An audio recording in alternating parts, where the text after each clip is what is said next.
Well, anytime you have Max Scherzer go down, who was the number 3 starter coming into the season, and also your starting second baseman, Scott Sizemore, being replaced, there's a reason for concern, but the team is playing some good baseball.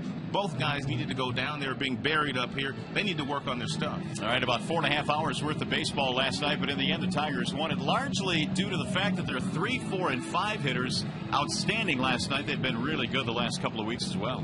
Probably the best combination on all of baseball right now. When you talk about Ordonez, no number 3 hitter has gotten more hits than Maglio this year. Cabrera, well, I mean, he's a beast. I mean, he's one of the best players in all of baseball and has been for the better part of the last 7 years. But Brennan Bosch, I mean, this guy, very surprising, has come up from the minor league, and he has just done a marvelous job. And their numbers validate as much. 400 for Cabrera on this homestand, 318, I should say Ordonez, 318 Cabrera, and we know what Bosch has done, a 522 average on this homestand alone. 3, 4, and 5 really carrying the mail for the Tigers. That's the story from here at Comerica Park right now. With more in our coverage today, let's go back to the Call Sam Studios and Trevor Thompson.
America Bank, strength and stability since 1849.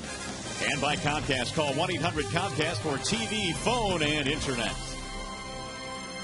Nice day for baseball here in the Motor City. Kids Day one more time here on a Sunday afternoon. Kids able to take the field with their heroes before the game, get an autographed baseball, and say that you were on the same field with a bunch of the guys that are wearing the Old English D here this afternoon. A great day as we get you ready for the Tigers and the Boston Red Sox. I was cruising along.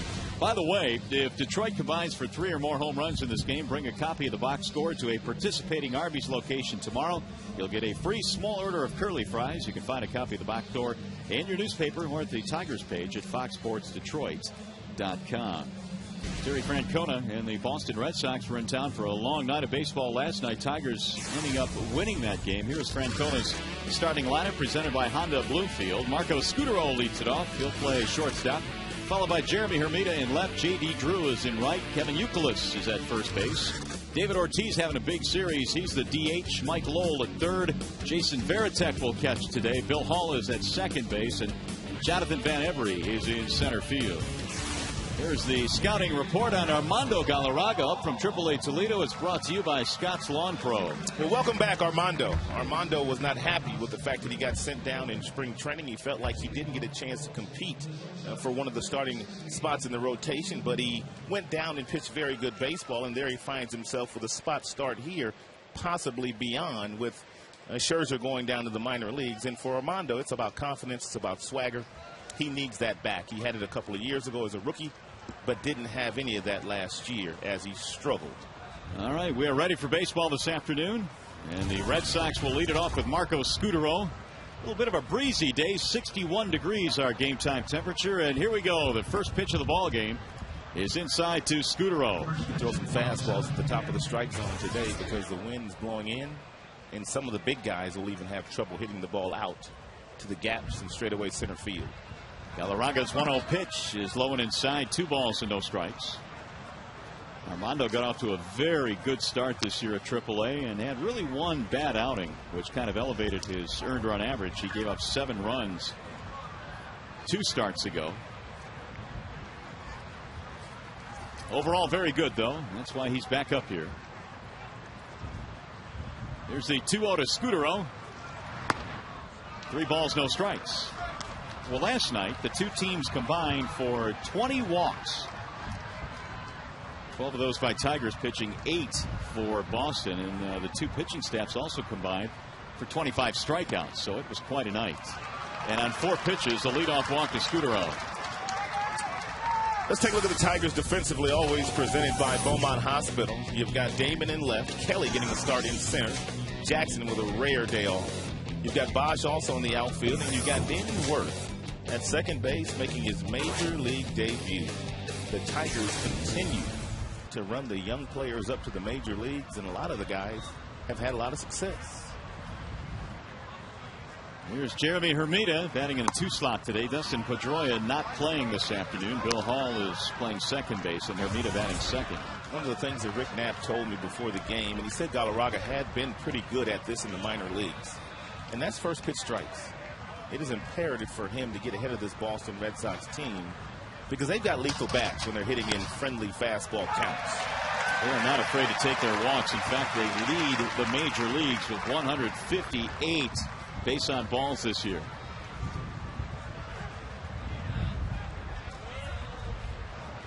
One ball, 1 strike on Jeremy Hermida. High fly ball to center field. Don Kelly is patrolling out there today as Austin Jackson gets the day off, and 1 gone. If you're Kelly, you can play a little shallower than you normally would play with the wind blowing in at the pace that is blowing in today. We'll bring up J.D. Drew. And he has been one of the hottest Boston hitters, an 8-game hitting streak for Drew. When the Tigers decided to send Galarraga down in spring training, there was still a couple of weeks to go remaining in spring, but they were trying to sort out their rotation between Robertson, Bonderman, and Willis, and they could not find enough innings for Galarraga. Therefore, they sent him down to the minors to get him stretched out just to see what would happen toward the tail end of spring. Of course, we know Robertson was traded. Willis and Bonderman got the final 2 spots in the rotation. Here's the 0-1. But Galarraga was ready toward the end of spring had anything happened with either Bonderman or Willis. Very wise decision by the Tigers to send him out as early as they did. Dontrell last night had the control problems with the base on balls and fell behind quite a bit against the Red Sox hitters. Boston built a 6-1 lead only to have the Tigers come back and win that game last night in extra innings. Runner bluffs on 1-1. Snap throw back down to the bag. Boy, Scudero was taking his time getting back to first base. If that throw is on the other side of the bag, and then Scudero gets picked off here. Take a look at where the throw is. The throw is on foul territory. Had this ball been on the other side of the bag and Cabrera not had to reach back around to apply the tag to Scudero, the Tigers get a little bit of a break there for Galarraga. 2-1 on Drew.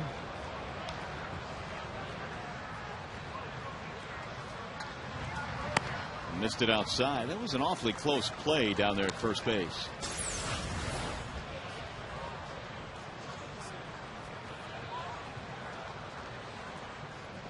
Could have easily called him out. Right there to make the call, though, is Ed Rapuano. He was staring at that play. Meanwhile, 3-1 on Drew. And there's a strike call. Drew is about 3 or 4 steps to first base. This much I do know. Jim Leyland's not going to have a whole lot of patience here today with the base on balls. Tigers issued 12 of them yesterday. It is not a good remedy for success. That ball is a borderline strike at the bottom of the strike zone. And you want to stay out of these counts 3-2 where the runner has a chance to get a head start, because you take the double play out of order by going 3-2 on a guy like J.D. Drew. Runner going, and it's grounded foul just outside of the bag at third. 3-2 on Drew. And for those of you that do not remember Galarraga, he's anywhere from 88 to 92 with his fastball. And when he's right, it's a really good moving fastball at the bottom of the strike zone. He also has a slider, which is an exceptional pitch and lethal against right-handed batters, and also an occasional changeup. He has tinkered with the forkball, but doesn't throw that pitch very often.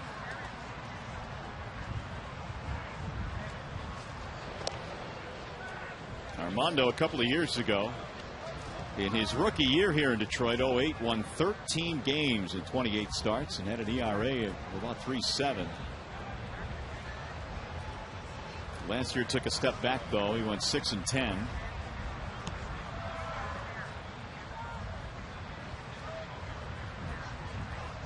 And again, the runner goes on 3-2, and there's ball 4. It's the second walk in the inning. Boy, the walks just keep on piling up.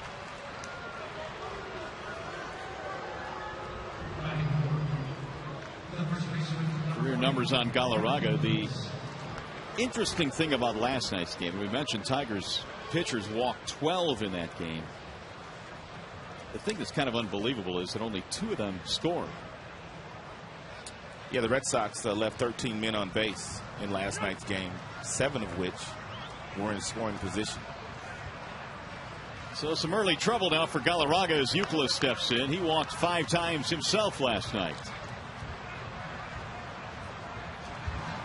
And he takes strike 1. Kevin Euclid is a real good big league player. Since coming to the major leagues, his first full season in 06, he is in the top 5 in several offensive categories. And he plays a pretty good first base as well. Has not committed an error all year long for Euclid. Line to right field. Bosch on the move, has to make a sliding play. Bosch is playing a little bit banged up today. And you may remember last night after him hitting a double, Jim Leyland and Kevin Rand had to go out to second base to check on him, and he told me today that he needs to take it easy.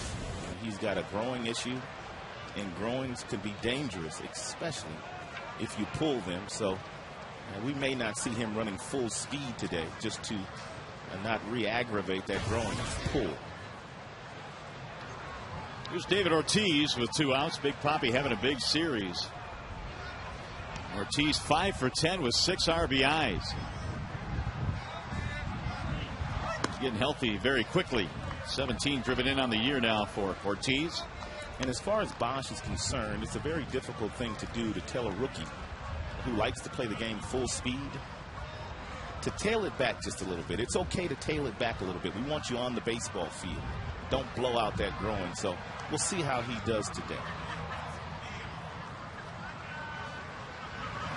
Big swing by Ortiz. 1 ball and 1 strike. Ortiz right now is enjoying a 7-game hitting streak. He has moved up a couple of slots in Tito Francona's batting order because of the fact that he's been sizzling in the month of May.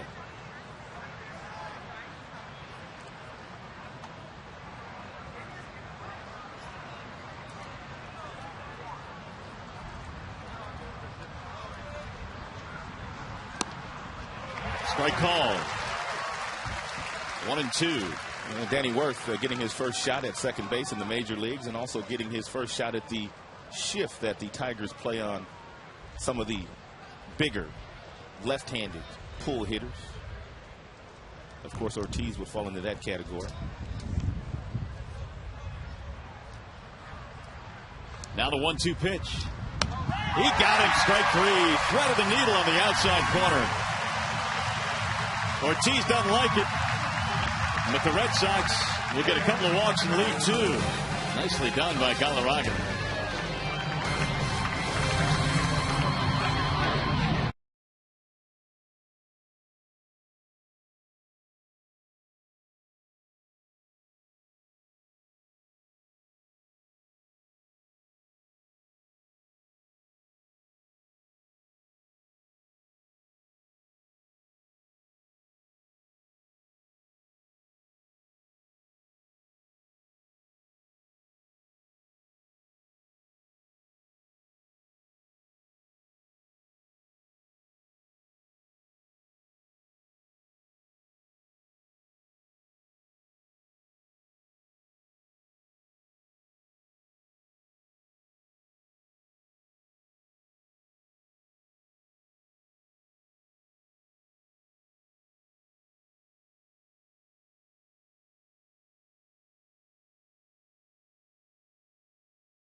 Tigers and Red Sox winding up this three-game series, and Jim Leyland's lineup looks like this today, presented by Big Boy. It features a couple of changes. Johnny Damon leads it off. He'll play in left field. Ramon Santiago playing short. Maglio is the DH. Cabrera playing first. We saw Bosch in right field. Inge is at third. Don Kelly will patrol center field, followed by Avila. And Danny Worth making his big league debut. His numbers there at Toledo. Meanwhile, the Bernstein Advantage brings you the scouting report on Big John Lackey of the Red Sox. Get the Bernstein Advantage. We go to bat for you. Yeah, Big John is also a big-time competitor, and the Tigers know as much. They will have to outcompete him today because he comes right after you. He works very quick, and he was probably the top free agent arm available in the offseason. And, of course, the big boys, the Yankees and the Red Sox, usually get those guys. Lackey goes 6'6". He is out of Abilene, Texas. 31 years old. Signed a 5-year deal in the offseason. Damon batting leadoff in this one. Jackson gets his first day off, first leadoff appearance of the year for Damon, who has done this quite a bit in his career. So this is not something that is unusual for him. When they decided to sign Lackey, not only did they sign him for the regular season, but they signed him for the postseason, if they're fortunate enough to get there, because Lackey is one of those guys that has been real good in the postseason.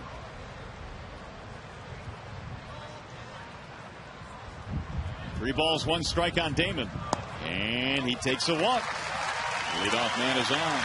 Let's take a look at the Red Sox defensively behind Lackey in the ball game today. Hermida, Van Every, Drew in the outfield. You've got Lowell, former Gold Glove winner in 2005 at third. Scudero, Hall at second.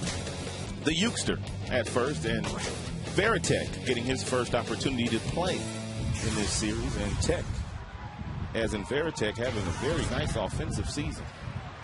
Here's Santiago, who is 0 for 3 in the series, showing bunt, strike one. Santiago in the 2 slot today, with Damon being bumped up to the leadoff spot.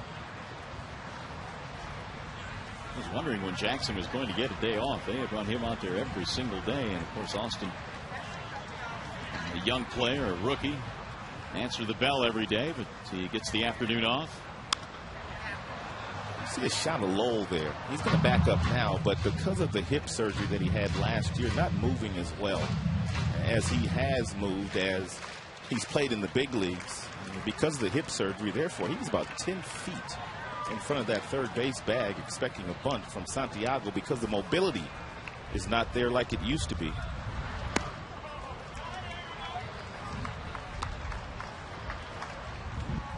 One and two on Santiago.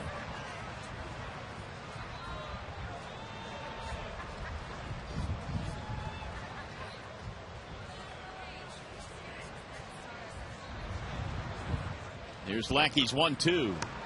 Got him. Strike three. And Santiago is punched out of there. First strikeout of the game for Lackey.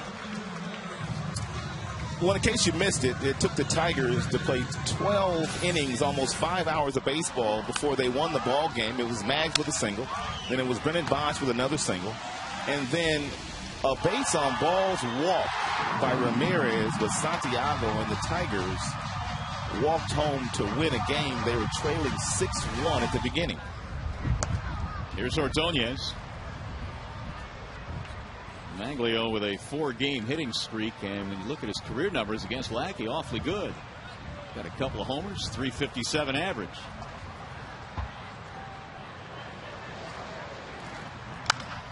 Hammer down the right field line, foul.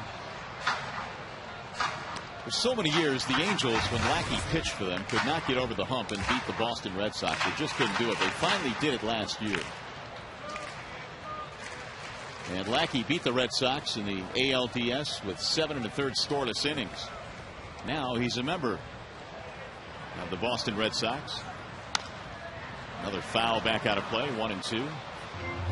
John Farrell, their outstanding pitching coach, has said that Lackey is a hard worker, but he has this happy-go-lucky attitude about him, which has kind of rubbed off on some of the other starting pitching that the Red Sox have. And he said it's in a good way. He's kind of loosened up guys like Beckett and Lester and Buchholz. And he also works very quickly on the mound, which John Farrell said has also helped some of his other starting pitchers. Angels originally drafted Lackey out of a community college in Texas, Grayson Community College. On a line to the shortstop, they might get a double play here, and they will. A line drive double play. Ordonez hit it like a bullet right at Scudero.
This season's home opener telecast against the Indians is a project titled Operation Opening Day.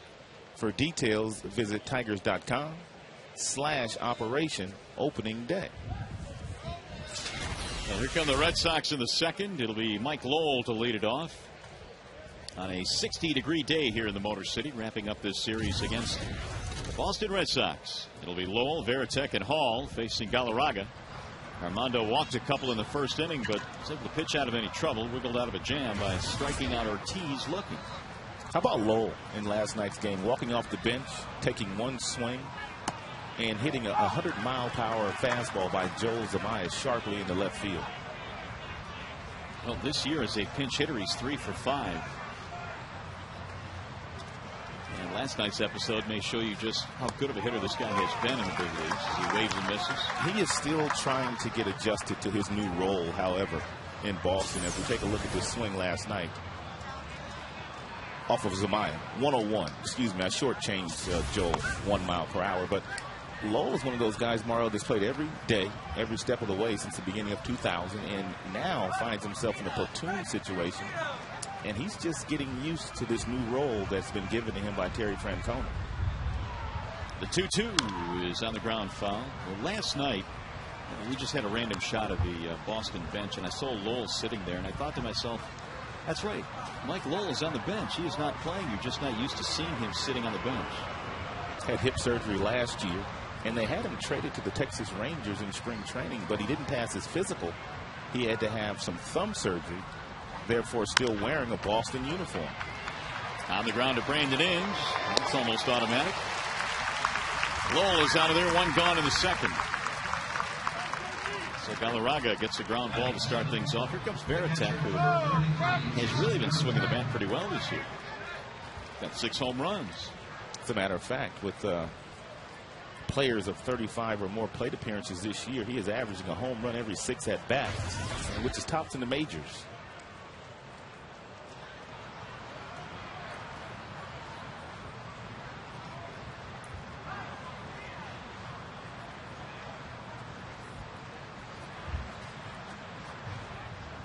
Varitek cuts and misses 0-1.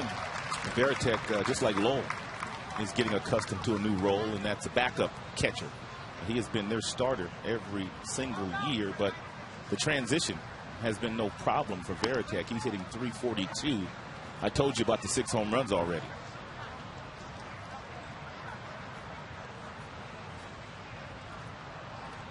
The captain of the Boston Red Sox. Red Sox recently signed Adalberto Ibarra, who is a catching prospect out of Cuba, and there's some thought that he is the long-term catcher. Of course, Martinez has not been the type of catcher that they feel can go out every day and maybe control a running game and things of that sort. We know that Victor can really hit, and he's a tremendous player, but I think Boston now with Varitek getting up in age as well, looking to the future in their catching spot. And who knows, Martinez may be moved position-wise. High fly ball, right field. Brendan Bosch coming over. 2 outs. Varitek retired. He's going to bring up Bill Hall. Galarraga walked a couple in the first, but he's got to straighten himself out. If you're going to play long ball here today at Comerica Park, even though the ball travels well during the daylight, it's got to be a line drive. Fly balls will land harmlessly in the outfielder's gloves today.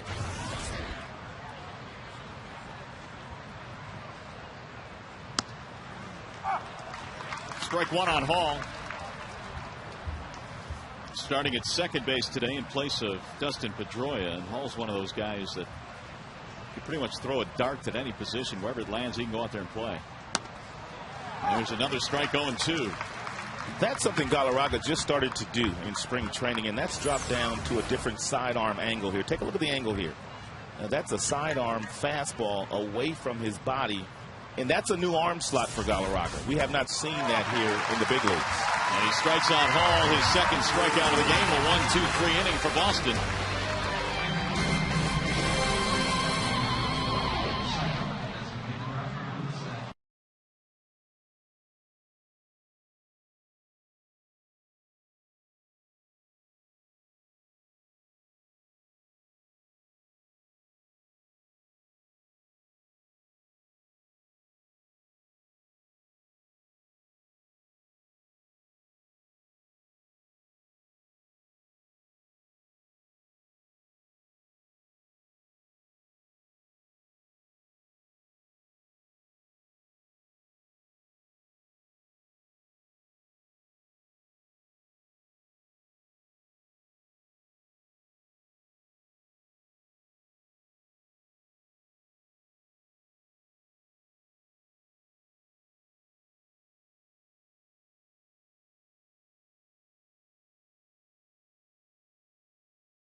Tigers and Red Sox, no score. Bottom of inning number 2. A lot of kids at the ballpark today. Great to see as the Tigers wrap up this series. 9-game homestand starting to wind up as well. John Lackey back to the hill. It'll be Miguel Cabrera, Brennan Bosch, and Brandon Inge in the second against the big Texan who got the Tigers in the first with the help of a double play. Cabrera is batting .362. The 1-0 from Lackey. There's a strike up with the right hand. Goes Lance Barksdale. 1-1.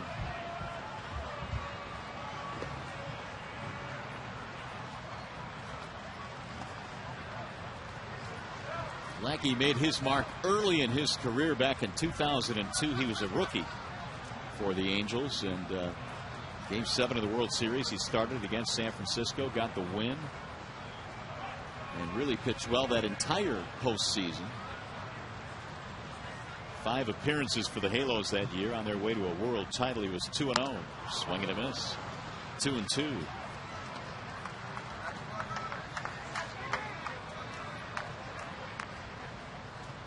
Cabrera, 1 for 8 in the series. 36 RBIs, still leads the American League. It's fouled back out of play. 2-2, the count stays on Cabrera.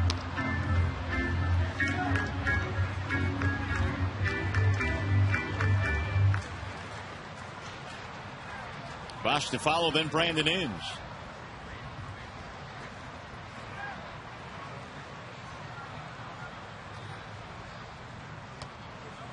Three and 2.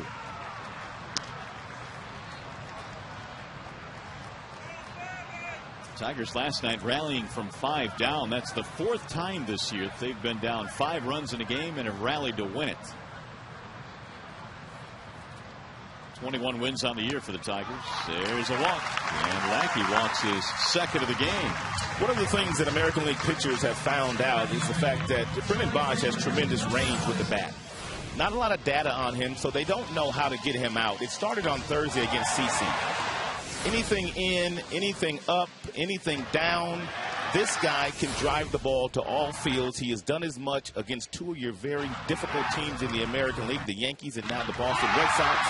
And because of the week that he has had, he's going to be player of the week in the American League. Lines this one to right field. J.D. Drew is there. Bosch is out. But it still will be very important for the youngster Brennan Bosch to continue to make adjustments up here, because the league will start to make some adjustments against him. But right now they do not know what he can't hit. Here's Brandon Inge. Inge at .229 has knocked in 18 this year.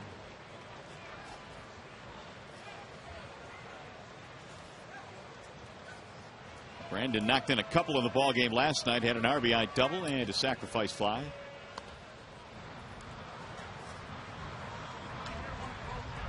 He was also part of that winning 12th inning. He walked, which loaded the bases before the walk to Santiago won the game.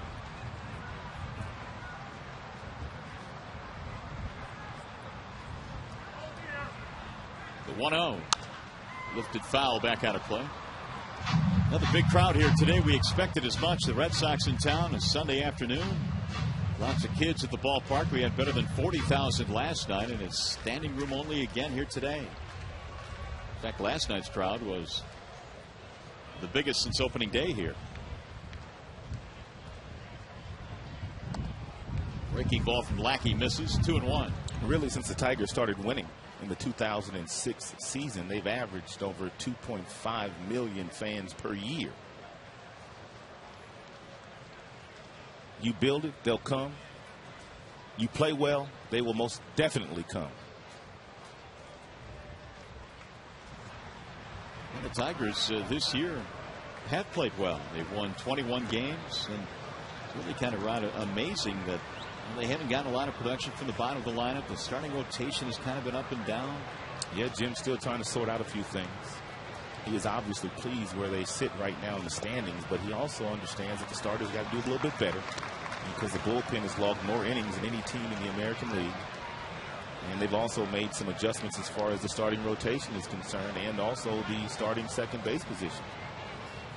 The bullpen again last night was great. Oh, Leland was raving about that bullpen last night. 3-2 on in. That's one thing about Lackey. I mean, he's not afraid.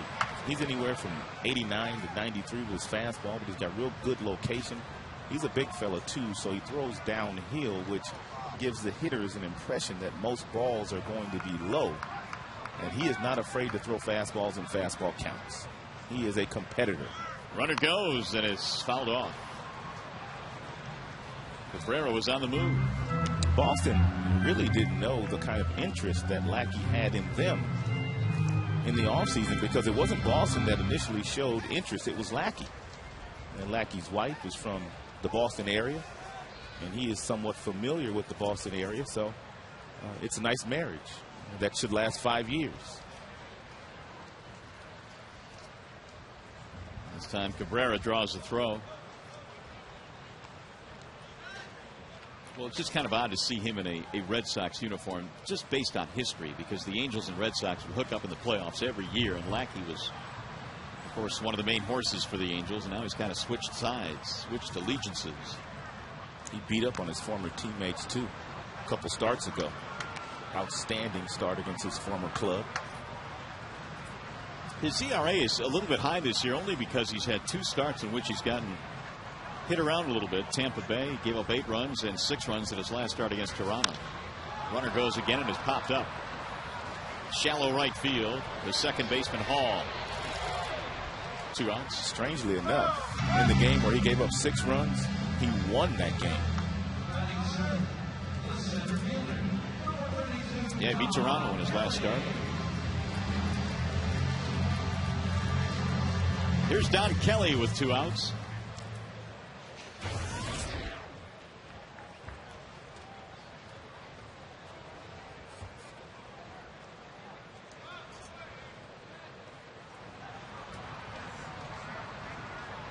Kelly lines on the left. Cabrera goes to second base, and the Tigers have something going now with 2 outs. That's just nice observation by Don Kelly. He recognized that just about every batter that has gone to the dish this game, Lackey has started out with a fastball. He kept his head down, real good approach, let the ball travel, and singled sharply in the left field. First hit of the game for either side. Lackey has walked 2, and Galarraga has walked 2. But that is your first hit. Here comes Avila. Alex was a pinch hitter in the ball game last night and struck out in the 12th before the game-winning run crossed on the walk with 2 outs. Strike 1 on Alex.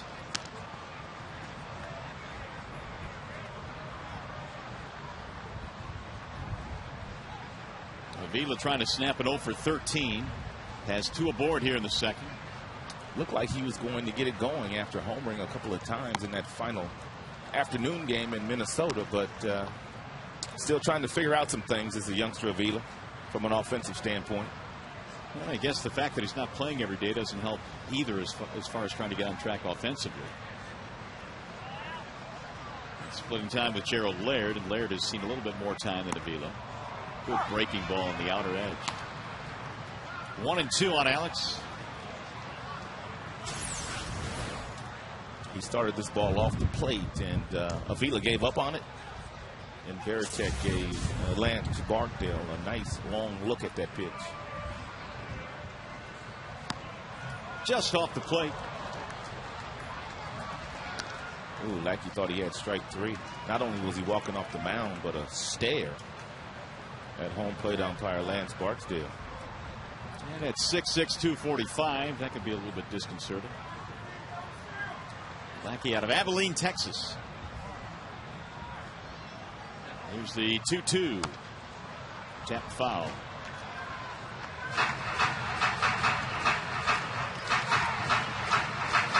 There's Gerald Laird, who played in the ball game last night. The Tigers really have not received a whole lot offensively from their catching core. Well, Laird had a pretty good series against the Yankees.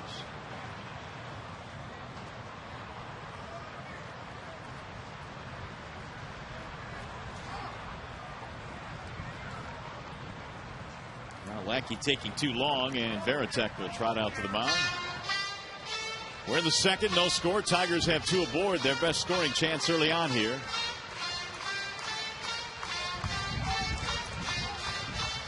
Terry Francona's Red Sox playing a lot of road games coming up. In fact, the next 9 of 11 will be on the road because they've played only 14 away from Fenway so far this year. So they've had a lot of home games, I should say, in April and early May, and they're going to start to pay for it now in this stretch as May begins to wind down. In fact, they're going to take on the Yankees next. Always makes for high drama.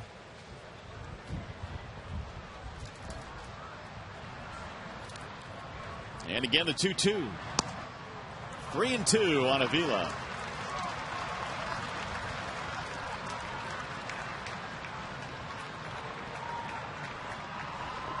So that'll start the runners here with 2 outs. Cabrera at second base, Kelly at first.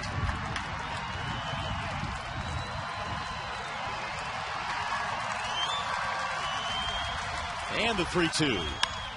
Driven toward left. It is slice and go foul. It's the second time in this game we've seen Lackey throw that breaking ball on a 3-2 count to the left-handed hitter. Apparently he feels like he can throw that pitch for a strike whenever he wants to.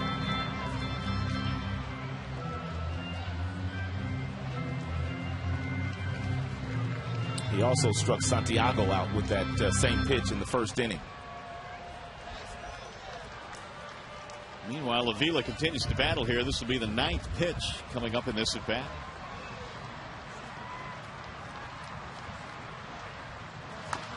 And he fouls off another. I'll tell you one thing, Danny Worth, who's making his big league debut, waiting on deck, getting a good look at the arsenal of Lackey, just sitting in the on deck circle. 9 pitch at bat for Avila.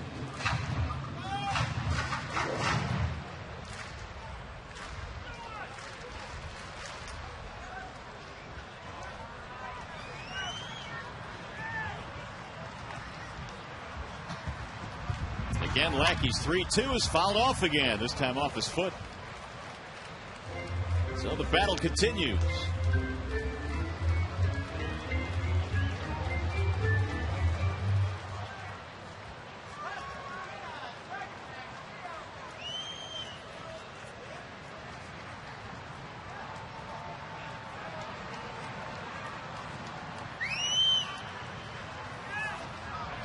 Lackey career against the Tigers 6-1.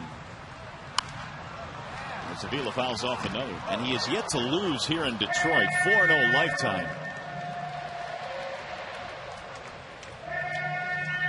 With the pitch count now on Lackey, a lot of them courtesy here of Avila, starting to elevate a little bit. 40 total pitches.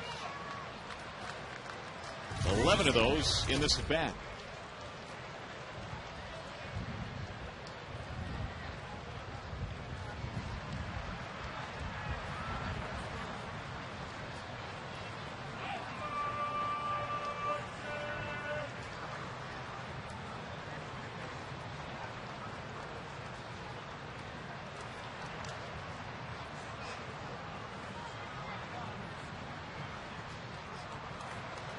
And now here goes Varitek back out to the mound. This has just looked uncomfortable for the battery here the last couple of pitches.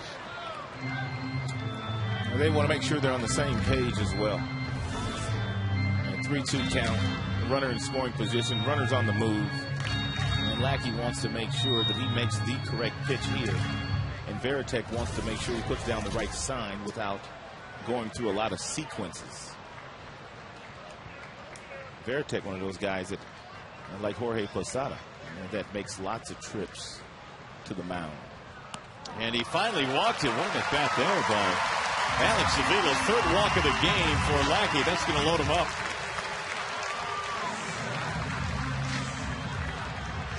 And a visit to the mound as well as Danny Worth gets ready for his first big league at bat. It's going to come with the bases loaded.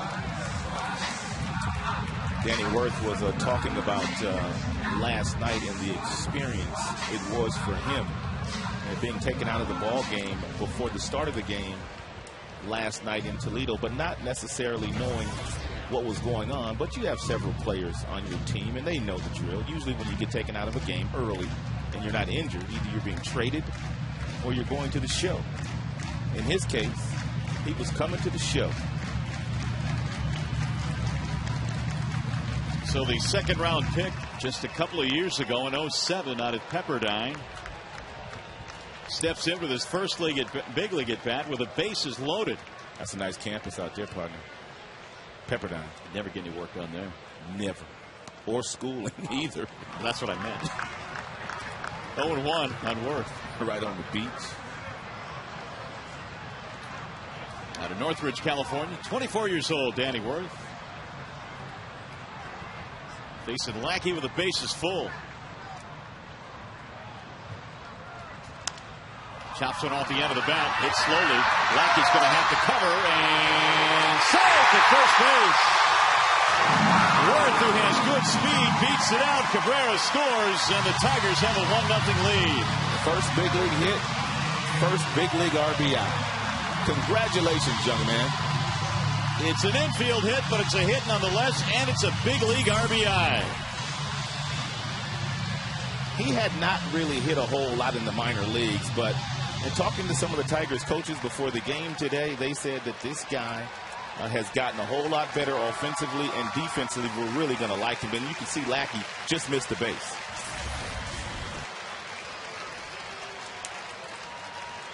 So Worth picks up an RBI and an infield hit. Bases remain loaded. That's going to bring up Johnny Damon. The at-bat by Avila, key in this inning. Key in this inning.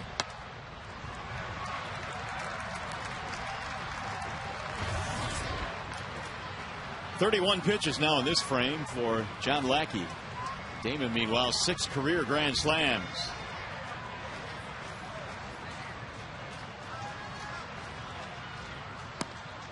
There's the strike on the outer edge, 1-1. 333 lifetime against Lackey.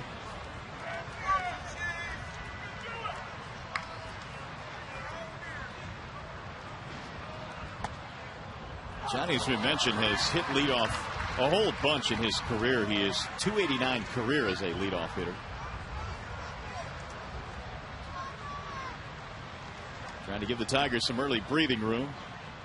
And Johnny Damon has been one of the best table setters in the major leagues the last 15 years, since breaking into the majors in 1995 with the Kansas City Royals.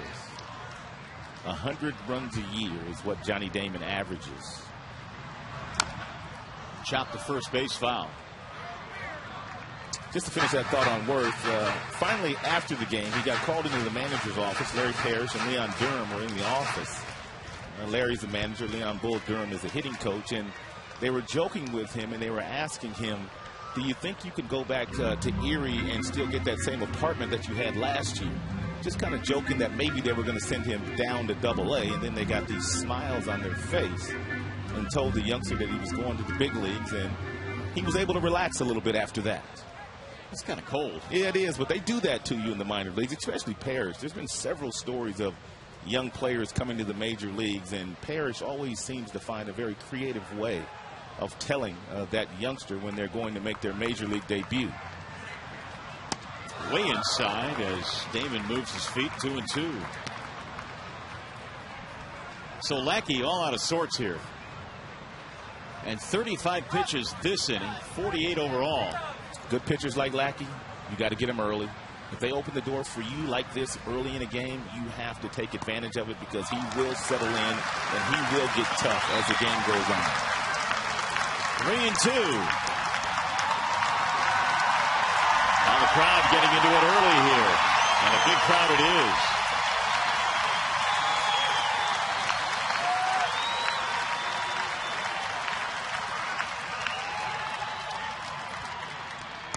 He walked in, ball 4. Kelly will score, and it's 2-0 Detroit. Lackey is livid with himself. or maybe the home plate umpire. I don't know. Here comes Terry Francona. Well, you can't argue balls and strikes, and if that's what Veritek is doing, he's not going to be in this game very long. And if Francona holds this argument any longer than he should, he's going to get kicked out too. You cannot argue balls and strikes. Lackey was visibly upset after that last pitch, and I was just assuming he was with himself. He's been visibly upset on several of the calls that he's not been given today by Lance Barksdale. Don't get run, Terry.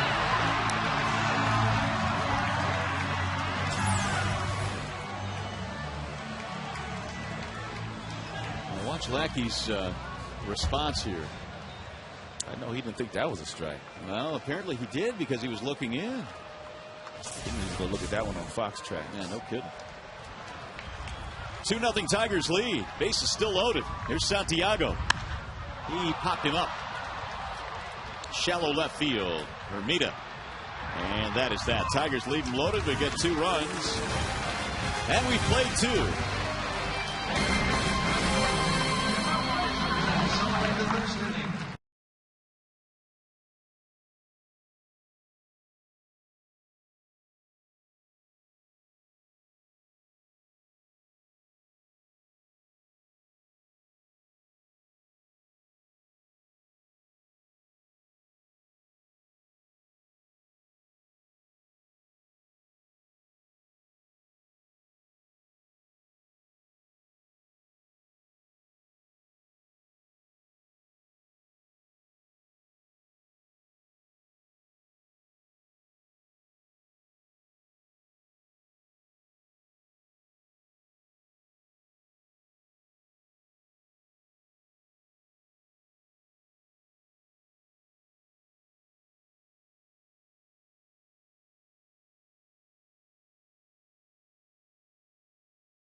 T Rethink Possible.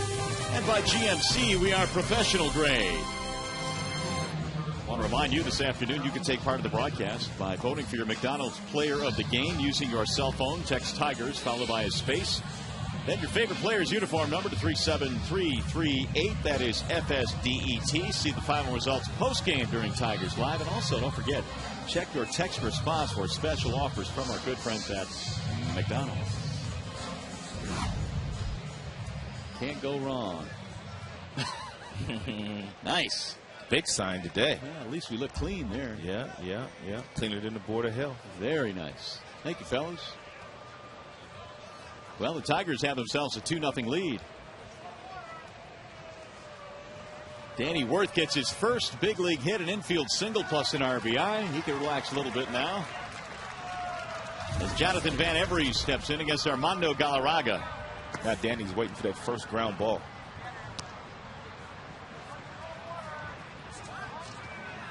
Van Every, Scutero, and Hermida.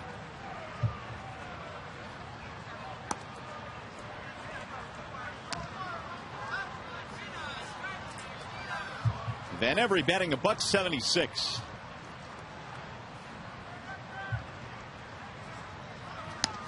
And Galarraga deals a strike. This is the second tour of duty with the Red Sox for Van Every. He was originally part of the Indians organization. Then he went to Boston, then to Pittsburgh, and now back to Boston. There's a line drive to left center. Base hit, maybe more. Damon falls down. Van Every takes the turn. Here comes the throw. He's in there. Those are the kind of counts that Galarraga must stay out of. 2-1 friendly fastball counts. Even a guy hitting 176 coming in, or maybe a little lower, or higher, I should say. He's in the 200s. You throw him a fastball right down the middle, 2-1, and you make him a 400 hitter. It's good hustle by Damon getting over to make sure that ball didn't get all the way to the wall. There's Scudero. That is the first Boston hit of the game. Galarraga had himself a 1-2-3 second. Scudero, one of those guys that prides himself in playing the game the right way. Which means with a runner on second, nobody out, he'll be trying to hit something through the right side of the infield to get Van Every over to third base, and preferably scoring if he can.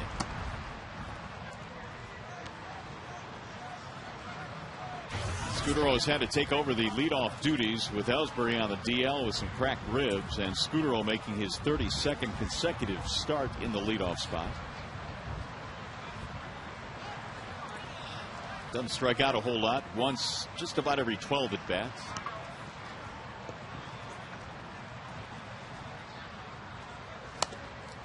Two and 0. Armando walked a couple in that first inning, but was able to get out of it by getting Euclid to fly out, and then he struck out Ortiz looking. It's a big start today for Armando, with Max Scherzer being dispatched to the minor leagues. If he pitches well here today, he'll earn himself another start, but he's got to pitch well. Chopper hit to the left side. Inge will cut it off. One gone, runner holds. Well, I know you probably weren't surprised. I wasn't surprised either that Scherzer went down. I mean, I guess we had hoped that, he could have filled in that 3 spot in the rotation like all of us thought. And Sizemore, well, he was struggling too. Scherzer was working so much on his fundamentals as far as getting to the right arm slot and different things like that, as he forgot all about pitching. And you have to have a feel for pitching. And I'll give you an example. Several times this year, I would watch Scherzer throw a fastball right by an opposing hitter, only to come back with a slow changeup on the next pitch and make a mistake and get hurt on that pitch, and he wasn't very efficient with his first pitch strikes. Sizemore, on the other hand, the game just sped up for him in the last week or so. He just was not himself, and rather than him get buried up here, they sent him down to get some work, and if he performs well, he'll come back. 0-1 on Hermida.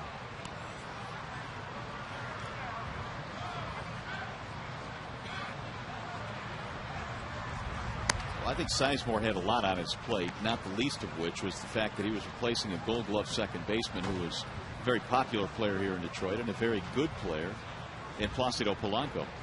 But the one thing that Jim was hoping, and hoping all along, he knew he wasn't going to replace Polanco, at least not now. We saw Polanco in his better years. Polanco hadn't always been that type of player, but when he got to Detroit, Polanco blossomed into one of your better second basemen, making an all-star team and all sorts of other things. But Jim was hoping with Cabrera and Maglio and some of the other guys getting off to such great offensive starts, that would have taken pressure off of Sizemore and allowed him to come in and relax, but he just wouldn't relax. Ball high, 2-2 on Hermida. So in the interim, it's interesting to see Worth up here. He'll get his opportunity. And of course, the word that was passed down that Carlos Guillen will be playing some second base once he is deemed healthy enough to play. They like Worth's defensive abilities right now. Yeah, he was rated the best defensive infielder in the Tigers organization a couple of years ago, and he can pick it. He told me before the game he likes shortstop because he can show off his arm at that position, but he's also played some third, he's also played some second, and he's gotten stronger physically, so offensively it's starting to get better. He also helped himself by hitting a home run when the Tigers played that 2-game series against the Milwaukee Brewers before the ball club went to Kansas City, so he kind of opened up Jim Leland's eyes with that particular game. So it's 3-2 on Hermida.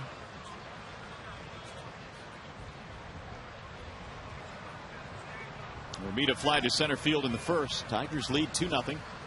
We're in the top of the third. And the 3-2. That'll head toward left field and slice back to the seats.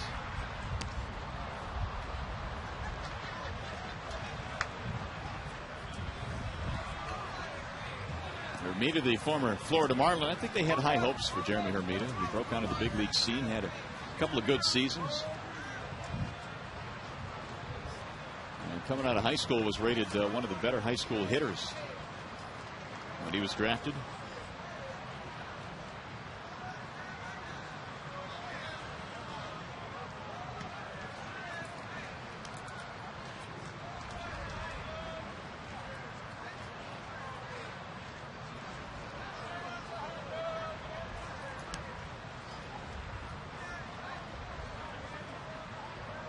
And again, the 3-2. Now, one thing we've noticed that hasn't changed with Galarraga, and that's the fact that when he's pitching in traffic, runners in scoring position, he slows the game down to a snail's pace.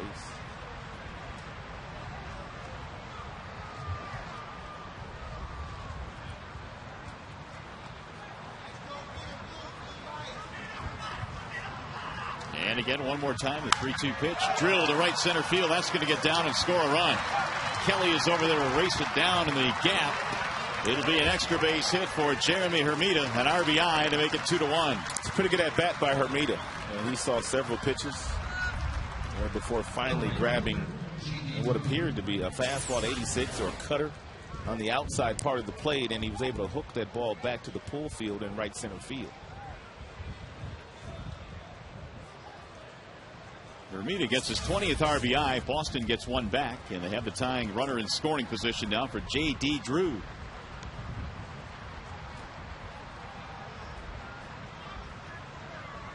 Swing and a miss, 0-1. Since Galarraga has been in the big leagues, right-handed hitters have been no problem for him whatsoever. None. No problem. But he has had his issues with left-handed batters.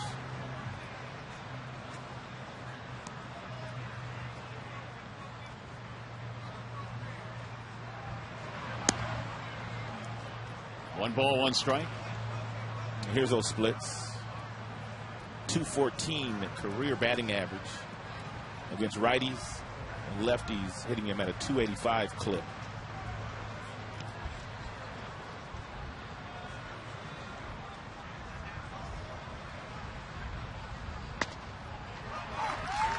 One and two.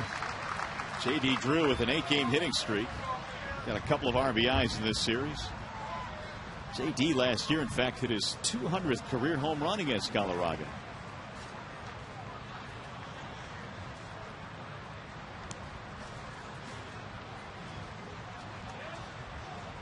Here's the 1-2. Swing and a miss. Galarraga strikes him out. Third strikeout. Right now it's a game break with Trevor Thompson back at the studio. And word on the Yankees and Twins, Trev.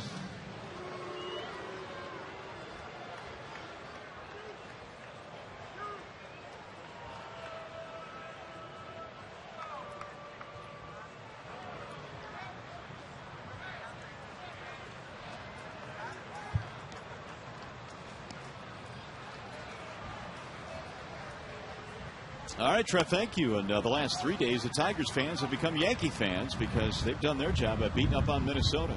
I think the Yankees have beaten Minnesota 10 straight times, which is odd, as good as Minnesota is. Yeah. Very good team, yet the Yankees have had their number. Here's Youkilis. 1-1 on Youkilis.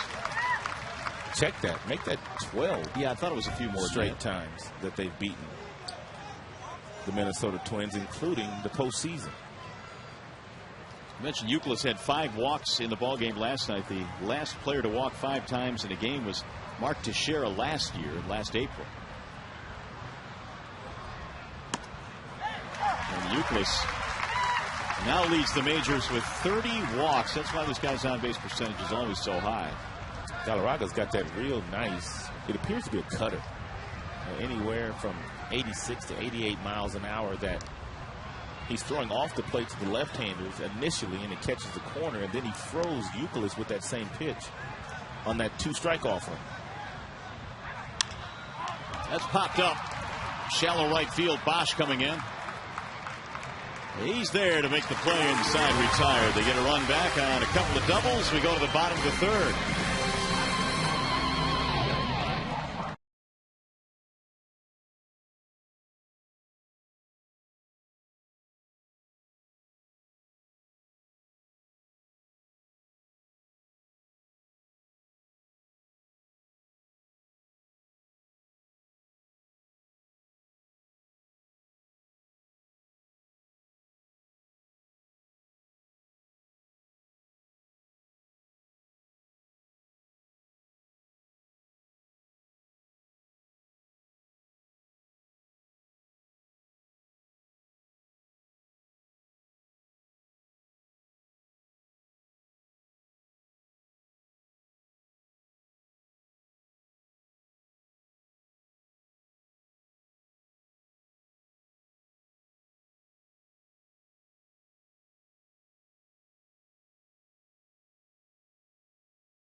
Here's a reminder to have your picnic or party at an upcoming Tigers game. Group tickets, picnics, and party suites are on sale right now. Groups of 15 or more get discount tickets to select games while supplies last. 313-471-BALL is the phone number. Take advantage of that now. Ordonez leads it off in the Tigers half of the third. It's 2-1 in favor of Detroit. It'll be Maglio, then Cabrera, then Bosch facing the big right-hander John Lackey, who had a long second inning. And there's a strike 1-1 on Maglio. Lackey also was not happy with the call on Johnny Damon that led to a little bit of a discussion with home plate umpire Lance Barksdale. Here's the 1-1 pitch. Looked it back out of play. 1 ball, 2 strikes. Ordonez hit a ball extremely hard his first time up. I mean, a rocket to the shortstop. Only problem was it was right at Scudero, who then turned to double play. Johnny Damon was doubled up off first base. Here's the 1-2. Ordonez homered in the ball game last night. It was his first home run since about mid-April in Seattle. It gave him 5 for the year.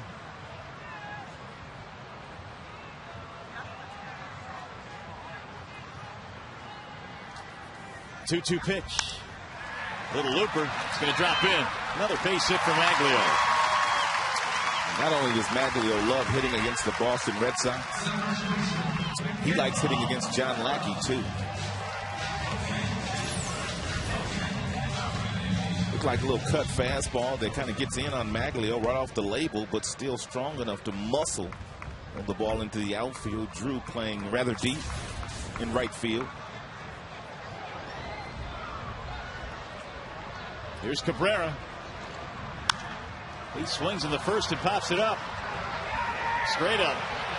Youkilis yelling that he has it, and he does. It's a nice job by Youkilis because Veritek was having a difficult time of finding where the baseball was. And Youkilis has not committed an error all year and has won a Gold Glove. And you can see Tech, he can't even find it. All of a sudden he hears from Youkilis, and boy, were those sweet for his ears. Oh, he appreciated that bailout. Didn't he, though?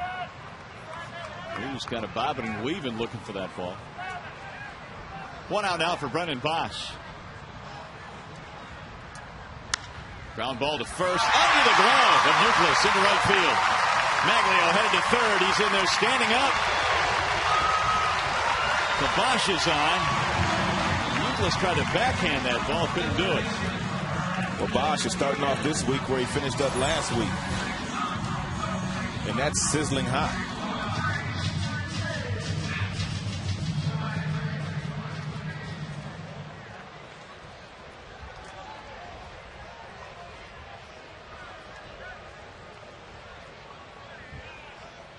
So Bosch now has extended his hitting streak to 7 straight.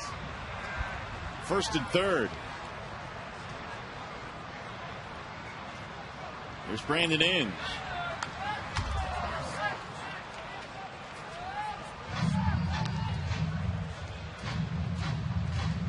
We've talked about the fact that Brennan Bosch loves to swing at the very first pitch. And as you can see, in 72 career plate appearances, 39 first pitch swings, which is a 54% of the time he goes to the plate. And he's hitting 600. Can't tell him to take a pitch.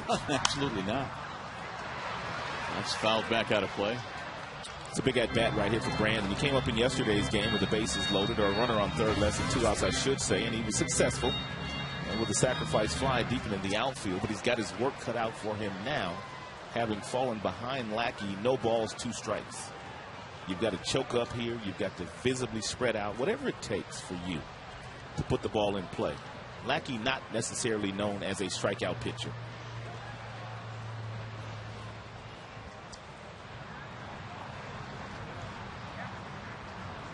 This is also an area where the Tigers really worked long and hard in spring training, improving their 2-strike approach. Ground ball. Timing stopped by Scudero. Flips to second. 1, and they almost got a double play. Outstanding play by Scudero. But it was going to be very difficult for him to turn two. Inge not a burner, but he still runs okay. Just an outstanding play by Scudero, taking a base hit away from Brandon Inge. Inge still gets the ribby, but he gets a hit taken away from him. Scudero was on the seat of his pants when he delivered that ball. It's a nice play. RBI for Brandon is 19th, and it's 3-1 Detroit. Here's Don Kelly.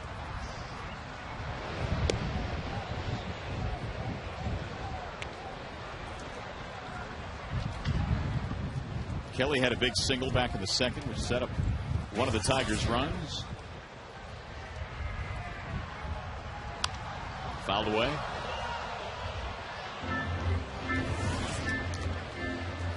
Four Tigers hits in this game, 2 for Boston. Each team with a run here in the third.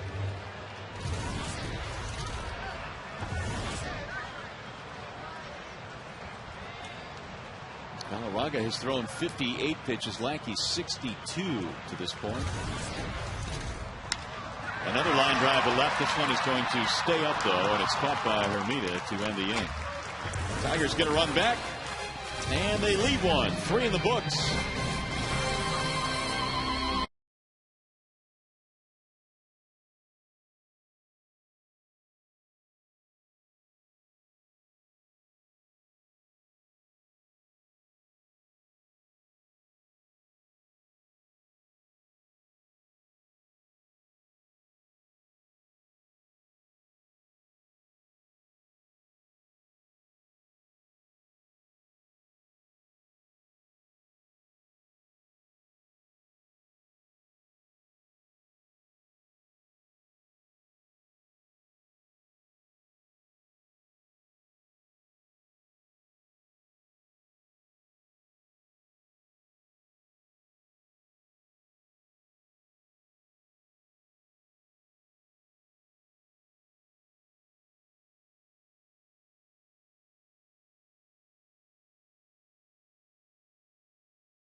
Today enjoying the game. Tigers fans also enjoying a 3-1 lead.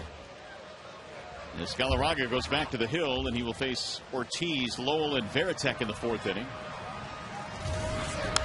Big Papi hammers one foul. 0-1. Every now and then, because of the shift, Big Papi gets played against him with the third baseman, the lone member on the left side of the infield. He will take a fastball and try to shoot the ball the opposite way.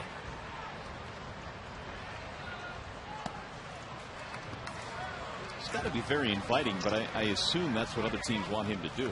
No doubt. It's sort of baiting him into trying to hit it the other way, because if you're Francona, you don't want him to be thinking about hitting the ball to left field. You want him to play some long ball, which he has already done in this series. A couple of mammoth shots. Big Papi hit here on Friday night. Ortiz struck out looking, ending the 1st inning. He said safely in his last 7.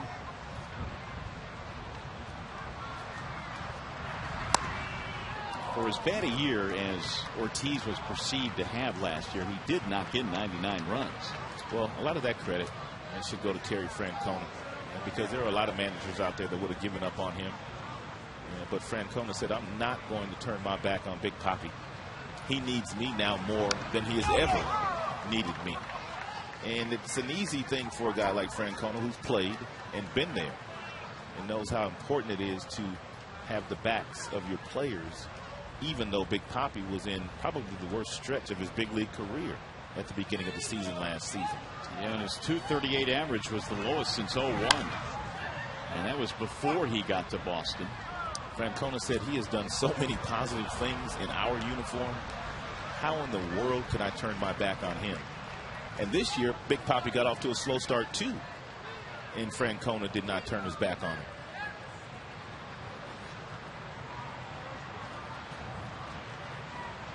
Three-two pitch. Fly ball.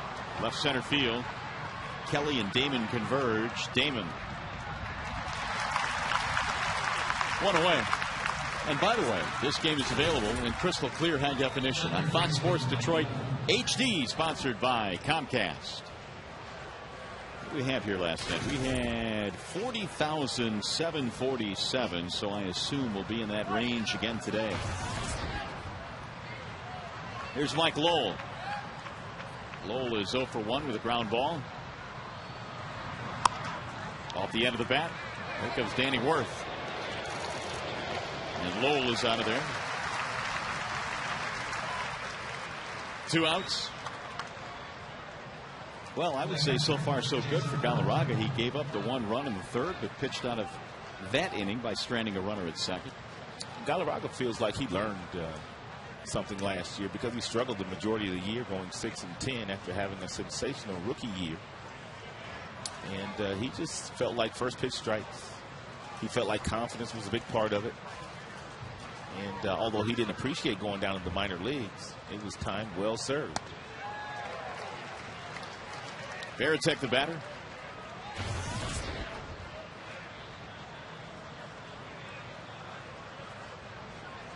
Jason fly to right field in the 2nd, 0 for 1. 1 ball, 1 strike. Nobody in the history of the Boston Red Sox has caught more games than Jason Varitek, over 1,300 games. 3-time All-Star. They got him from the Seattle Mariners way back when. And boy, did he solidify that catching spot for them.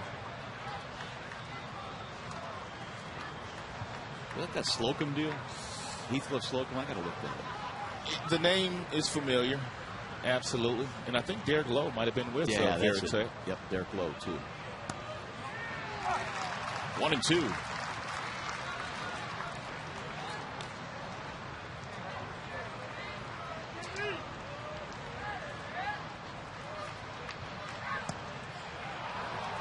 Heathcliff Slocum back in July of 1997 from Seattle, along with Derek Lowe.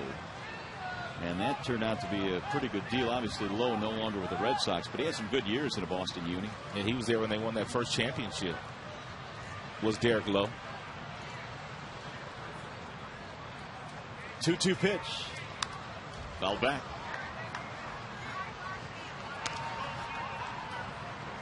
Varitek has made 3 All-Star teams.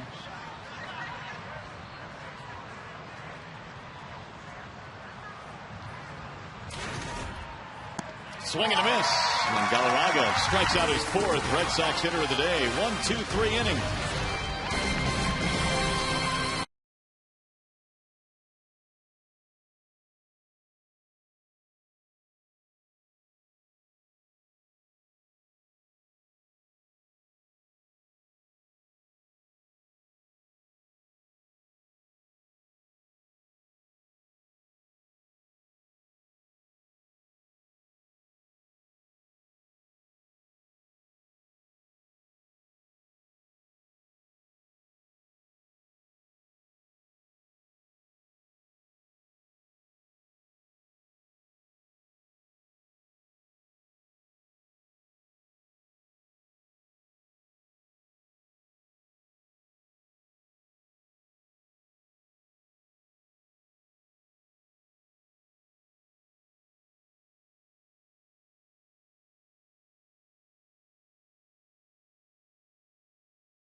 Tigers fans, young and old, at the ballpark today. A lot of kids here. Great to see at Comerica Park, and another jam-packed house.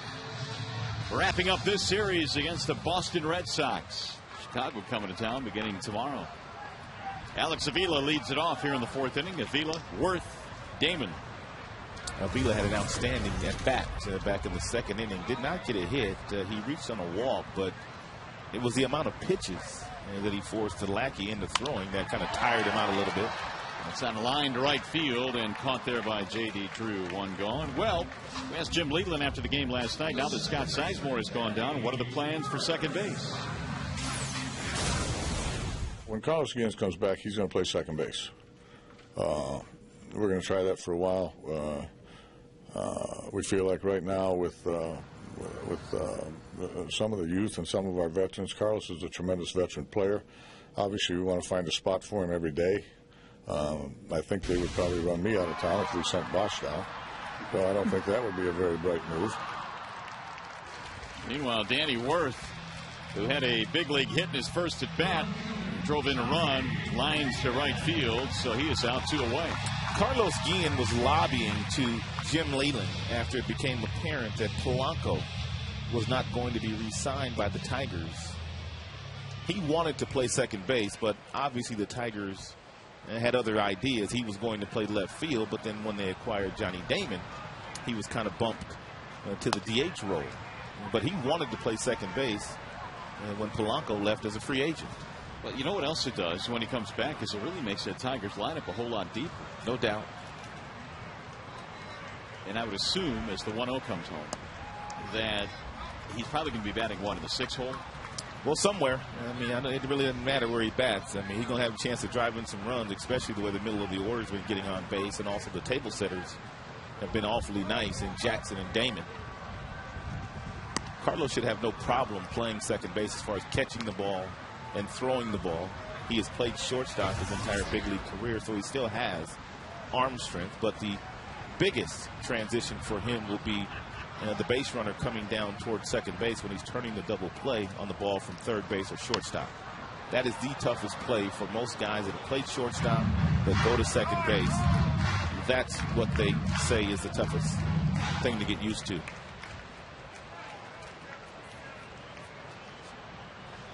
2-2. Soft liner off the glove of the second baseman Hall. 2-out hit for Johnny Damon. On base 3 times today. It looked like Bill Hall just could not get together with his feet and when to time his jump, and he kind of stutter stepped. Had he taken just a couple of steps back, which is easier said than done, and then elevated, he could make that play because Hall has some athleticism. Like he thought it was an out. He wears his emotions on his sleeve, doesn't he? He doesn't hide a whole lot. Strike 1. Santiago, who is 0 for 2. Tigers now have 5 hits.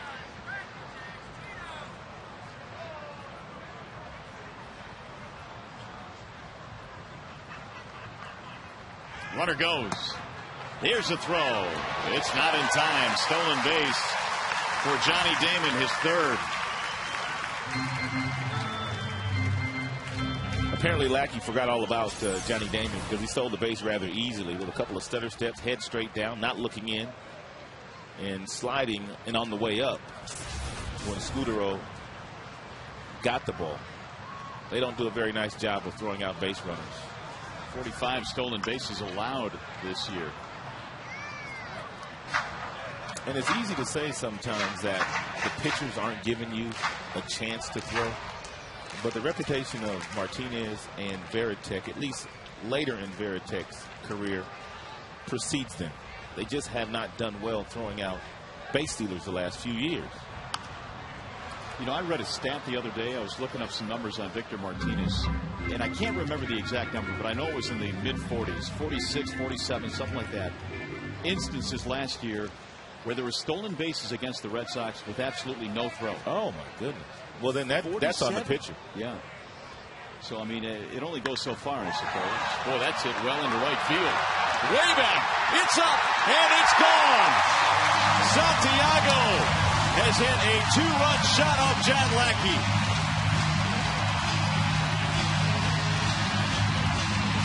John Lackey today struck Santiago out with this exact same pitch.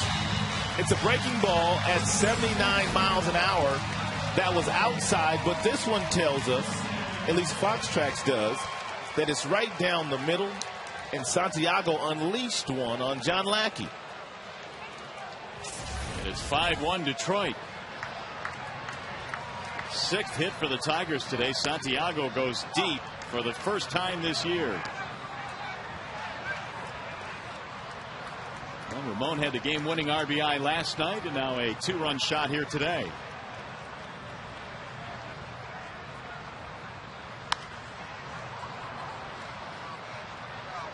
That home run, by the way, 390 feet, the estimated distance.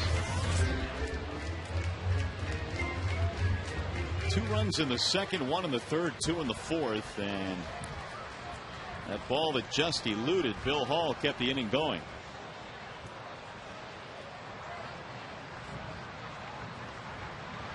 Here's the 0-2 to Maglio. Back up the middle. That's into center field, base hit.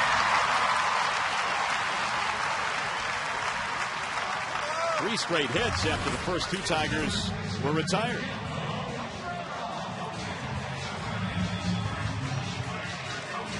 To bring up Cabrera.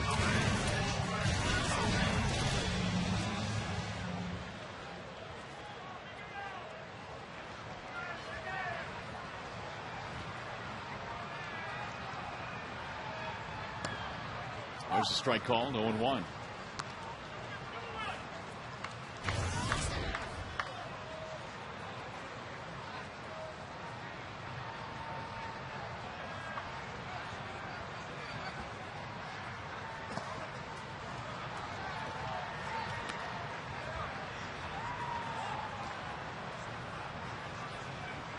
Miguel came in with some pretty nice numbers in his career against Lackey.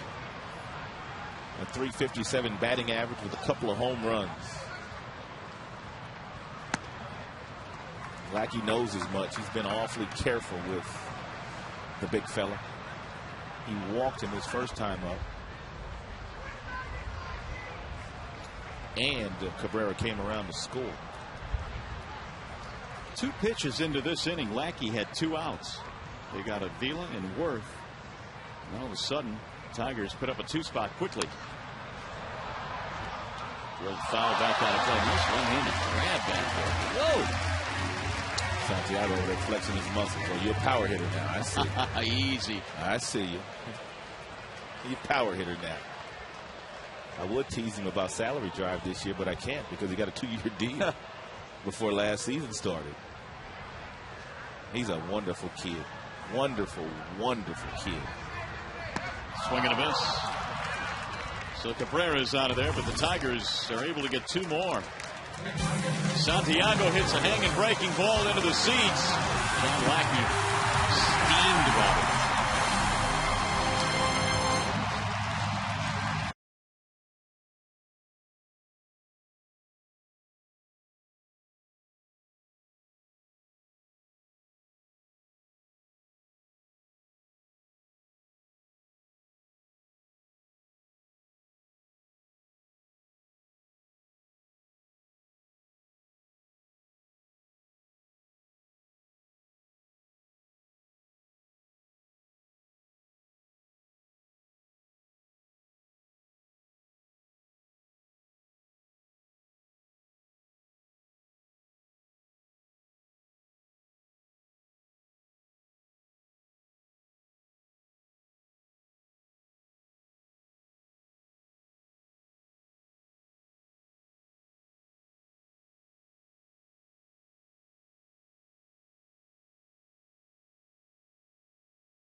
Ballpark today, and a beautiful day for baseball, and Ramon Santiago has made it a little nicer with a 2-run homer. It's now 5-1 Detroit. Galarraga back to work, and the first pitch is cued on line to Cabrera. Galarraga looks good today. Got off to a little bit of a shaky start in the first by walking a couple of Boston Red Sox, which is not a hard thing to do. They walk a lot as a team, but he has settled in very nicely and started to pound the strike zone.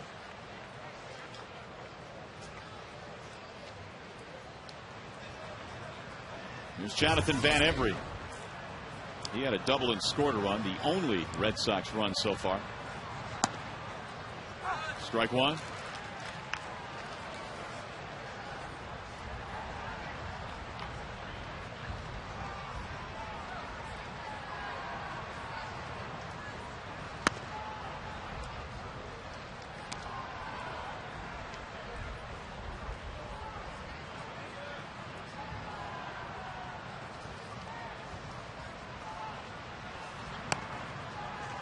One and two on Van Every. Lots of years in the minor leagues. In fact, 7 years in the minor leagues with Cleveland before Boston finally gave him an opportunity to play in the big leagues a couple of years ago. He went around, and Galarraga has another strikeout. Hey fans, as soon as the game ends, our coverage continues with Tigers Live. You'll hear from the manager, Jim Leland, the players, plus we'll break down some highlights and talk about the game. Tigers Live from the Call Sam's studios immediately after the game here on Fox Sports Detroit. Well, you got to believe the skipper would be in a great mood if the Tigers win this game. They would have taken 3 out of 4 from the Yankees and 2 out of 3 from the Red Sox. No doubt. Tigers play a real nice brand of baseball here at the comfy confines of Comerica Park. Home court advantage is very good. Certainly has turned into that. 13-5 this year at home. Scutaro the batter. Marco is 0 for 1 with a walk. Tigers today have out-hit the Red Sox 7-2. Tigers playing like they have some unfinished business from 2009, which they do. And when you spend 164 days in first place and you don't get to the postseason, that's going to leave a bitter taste in your mouth. The Minnesota Twins have spent all of 8 days in first place last year and went on to represent the American League Central in the postseason. That's why all these games are important. You talk about games aren't that important in April. Oh, yes, they are. Every game you can win is key.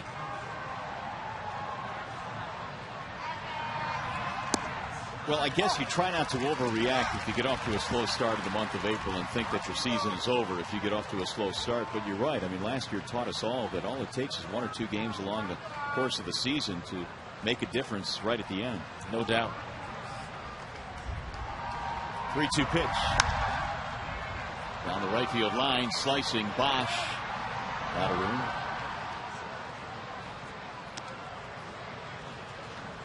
Three and two on Marco Scutaro.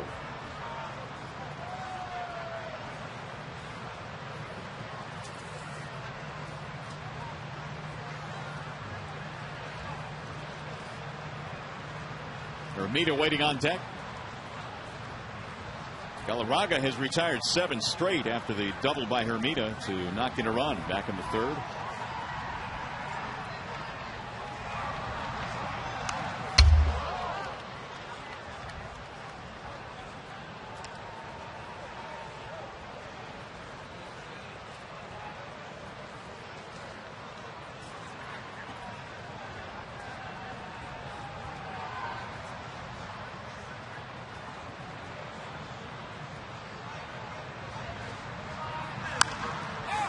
Popped him up, straight up, Avila, and he has room right up against the screen.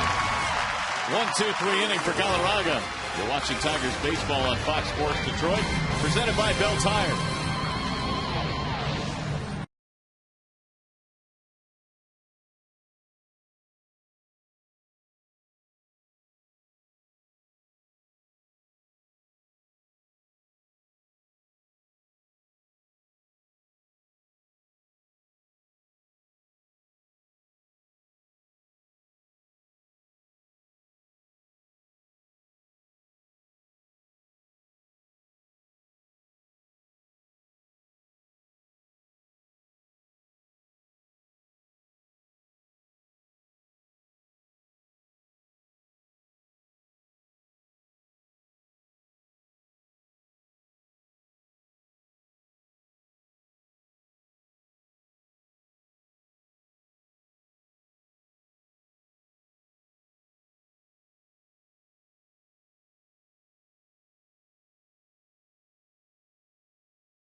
Leading it off, Bosch, then Inge, then Kelly against the right-hander John Lackey.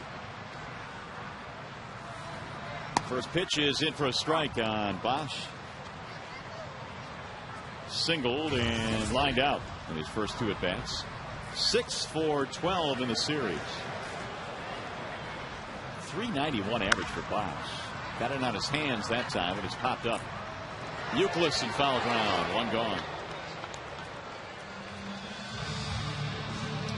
1 for 3 for Bosch. Going to bring up Brandon Inge.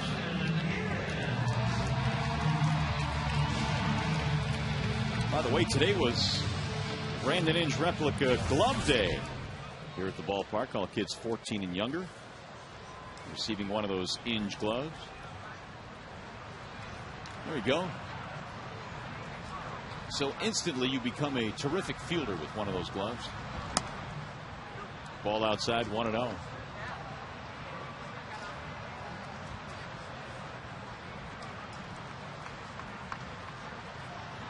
Here's the 1-0 pitch. Inge had an RBI and a ground ball back in the 3rd, and Brandon now has knocked in 19.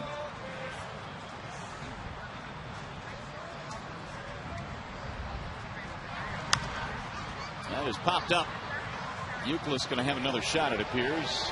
Straddling the line, this one in fair territory.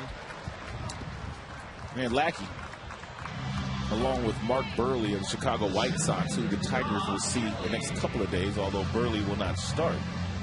The only 2 pitchers in the American League in the last 7 seasons to win 10 or more games are Burley and Lackey. 7 straight seasons for Burley, 10 or more wins, and also for Big John Lackey. Of course, Lackey's work done out west in Los Angeles. Kelly the batter. So what the Tigers are trying to accomplish here, win a game in which John Lester started and a game in which Big John Lackey started. Not an easy thing to do. Rolled toward first, foul. There were times last night where Lester looked really, really good. He struck out 10 in that game. And he made it look easy. That was one of the more surprising things to me, is we looked up and he had 10 punch outs, and I don't even think he broke a sweat. No, you're right. Just free and easy, and the strikeouts were racking up as the night went on. He's one of the best left-handers in the game. We put his numbers up too. They stack up with Cliff Lee, Mark Burley, CC Sabathia, some of the best left-handers in the game the last couple of years.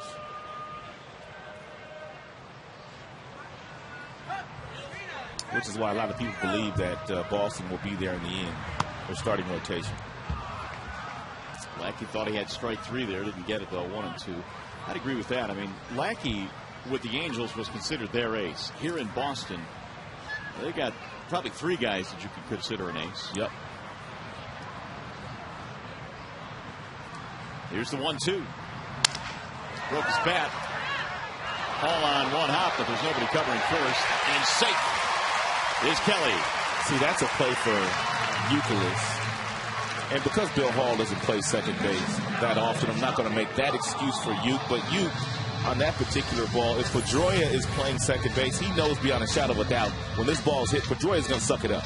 But he does not know that about Hall, excuse me. Therefore, he broke for it, and then it was too late. John Lackey got a late break off of the mound because he just didn't think the play was going to unfold that way. And that's a base hit for Kelly. I think with Pedroia playing second, Euclid goes right to the bag because those guys have played together so much the last few years. Here's the Vila. Alex 0 for 1 plus a walk.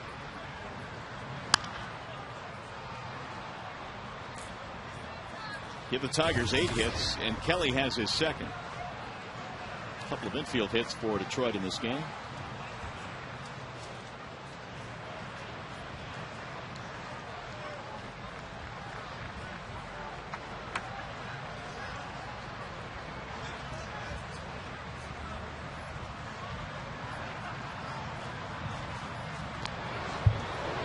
Kelly gets back.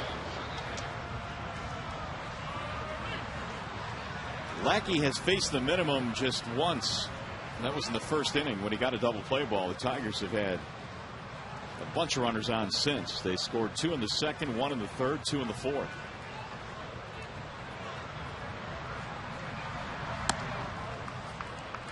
One and one. I mentioned earlier that Lackey has never lost here in Detroit. 4-0 record, but today the numbers are awfully crooked. Got 4 walks today, too.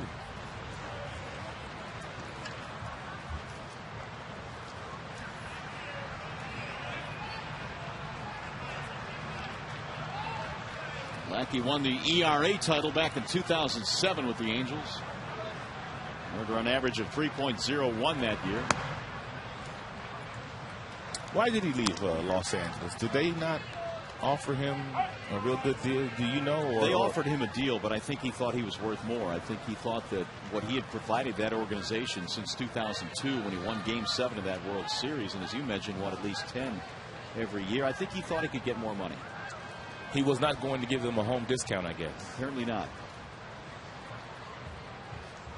And the Red Sox opportunity availed itself, and here he is. I guess sometimes it comes down to what you feel you are worth. And, you know, of course, the Angels lost a couple of key figures in the offseason, including Lackey and Guerrero and Figgins. Figgins struggling in Seattle right now. Guerrero not. Runner goes. Here comes the throw down to second. It is not in time. Tigers get another steal. I mean, Veritek is just taking his time and making a nice, easy throw down to second base. And it's the second time today the Tigers have stolen a base, and the base runner's on his way up when the shortstop gets the ball.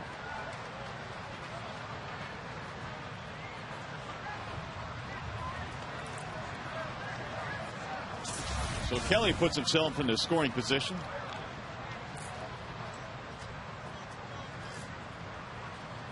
RBI chance for Avila.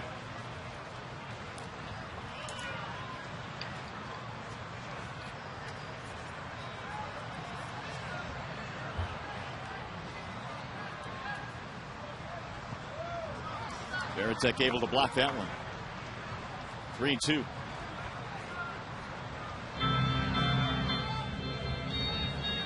Looks like Rafael Belliard is coaching first base right now. It's normally Tom Brookins' spot. Brookie right now on the bench. Tigers have called an audible with their coaches.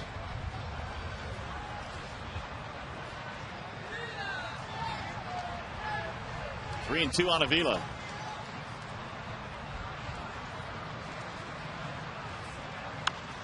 Rolled foul. Well, you can go back earlier in this game to Avila's at bat in the second, maybe the biggest at bat of this game.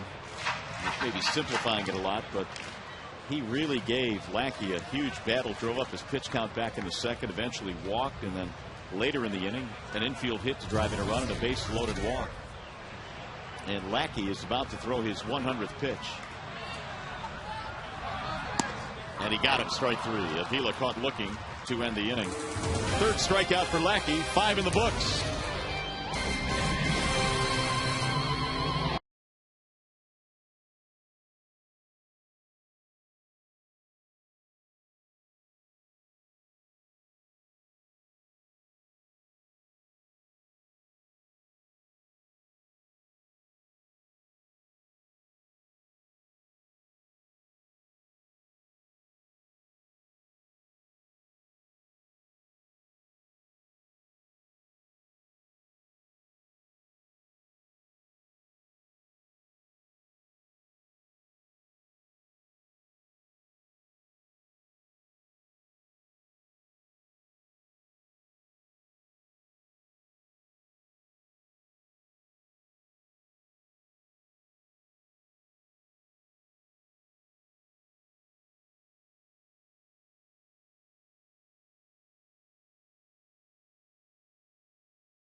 .482 career on-base percentage for the splendid Splinter.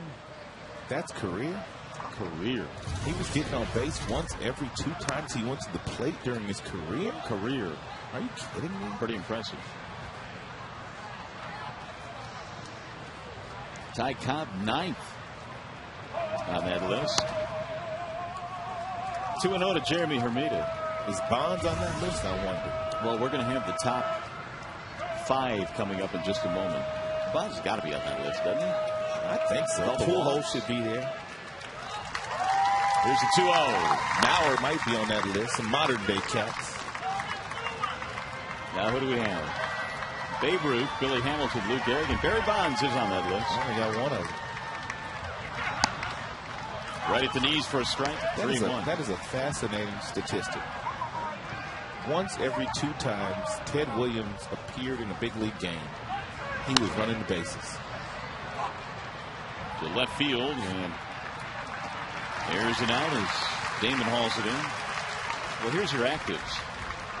So Pujols is among the active leaders. And there's Mauer. So you were right. Yeah, they're my guys. Ted still got him by about 60 points, though.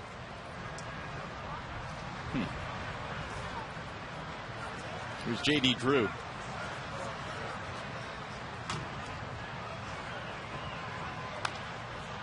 Rolled foul.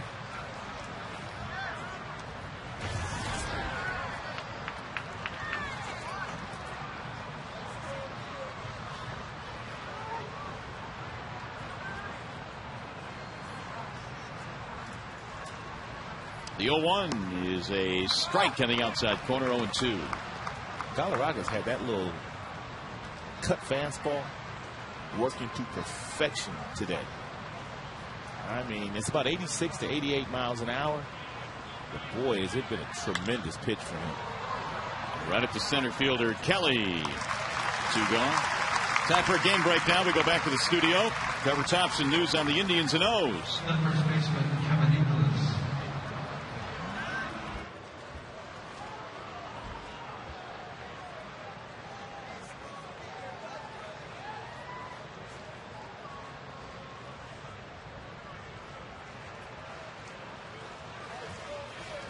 Thank you, Trevor. It has been so difficult for the Orioles to come back from that slow start. There's a base hit to left for Euclid. 2 out base runner now for Boston. That's going to bring up Big Papi. Ortiz 0 for 2 in this one.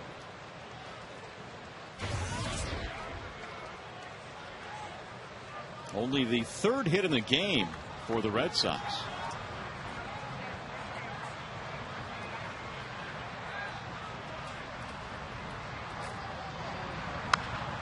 Fouled back out of play. That base hit by Euclid, their first hit since the 3rd. And Galarraga had retired 10 straight. 0-1. Fute knee, Jeremy Bonderman throwing in the bullpen. Tigers' pen was sparkling last night. 0-2 on Ortiz.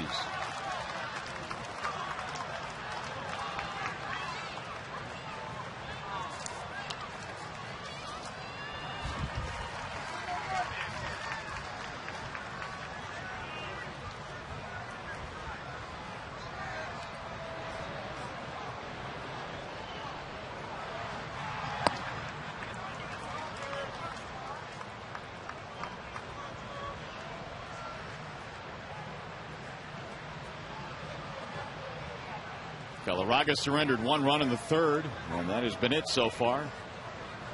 Walked a couple in the very first inning, but pitching around that trouble. Here's the 1-2. Avila unable to hold on to it, and Big Papi still alive. Ortiz in his career has hit 323 home runs. 280 of those have come as a designated hitter, which is more than any other DH. And lots of them big clutch home runs.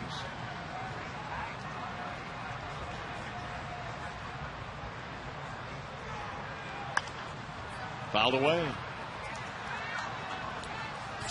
A lot of that damage that he did, he was hanging with his buddy, Manny. You see the games that he played with Manny in and the numbers that he put up. Without Manny, the numbers have gone down for Big Papi. Nothing like having a future Hall of Famer to hit behind you and protect you in the batting order. Big Papi got a lot of pitches to hit when Manny was hitting behind him.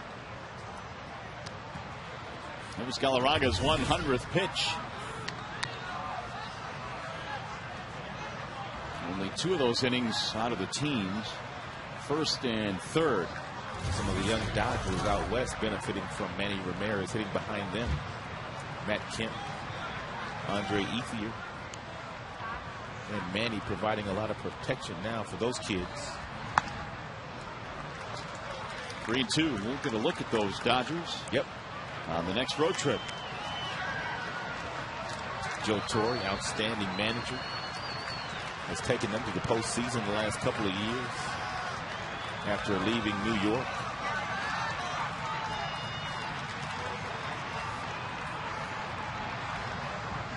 And the 3-2. Ground ball foul.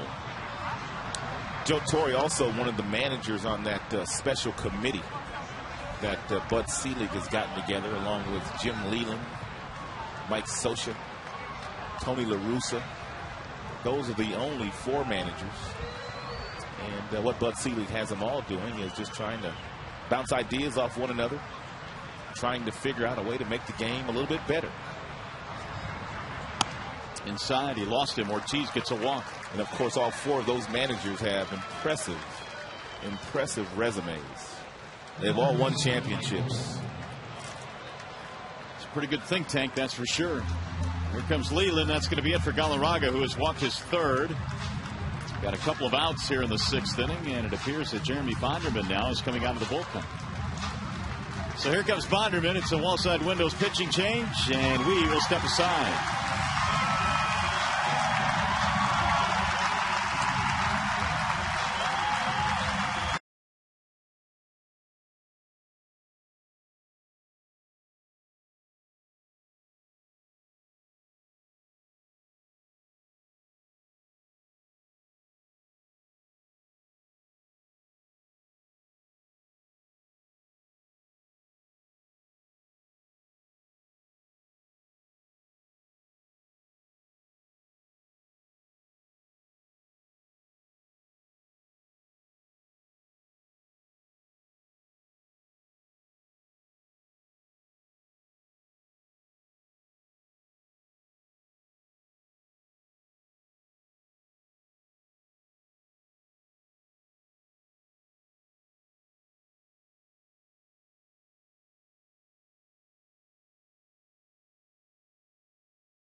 Real nice work today by Armando Galarraga, making his debut here in 2010 and giving the Tigers exactly what they needed. He had a really good firm fastball at 92, 93, but that pitch right there, the breaking ball, and the cutter were exceptional pitches for Armando. He got off to a shaky start, walked 2 of the first 4 hitters, but settled in very nicely, and he got the Red Sox swinging the bat, which is what they needed to do after walking 12 times last night to the Boston Red Sox.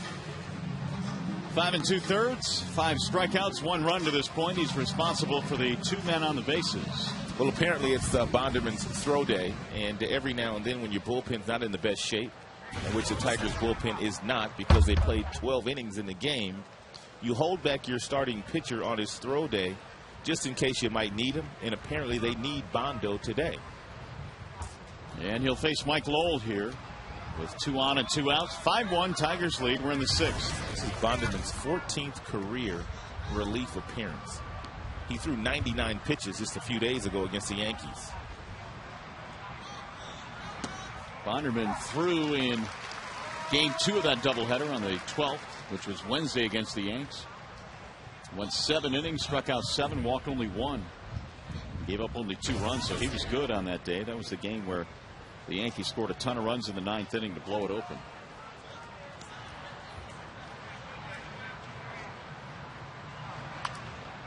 Popped him up. Foul ground to Vila. And that is that. So Bonderman comes in, records the out for Lowell, and they'll scram 2.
Somehow that infield single will probably turn into a bullet into the outfield. A nice line drive. Hitting about 100 miles an hour. Yes, indeed. That's how I remember it, too. Never let the truth get in the way of a good story. So here is Danny Worth chasing Lackey again. Worth is 1 for 2. And he pops up the first pitch. Veritek looks like he'll handle this one. 1 pitch, 1 away.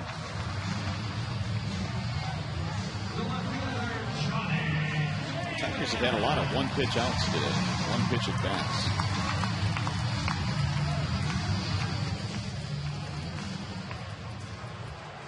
Everything in the air today against Lackey.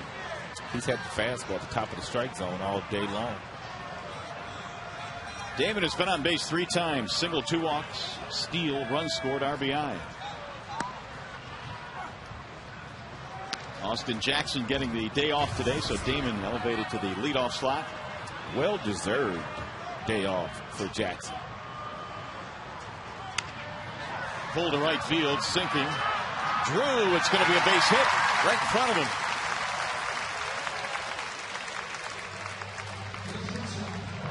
Hey fans, see the Tigers take on the Chicago White Sox tomorrow at 7:05 and Tuesday at 1:05. All $15 mezzanine seats are just $10.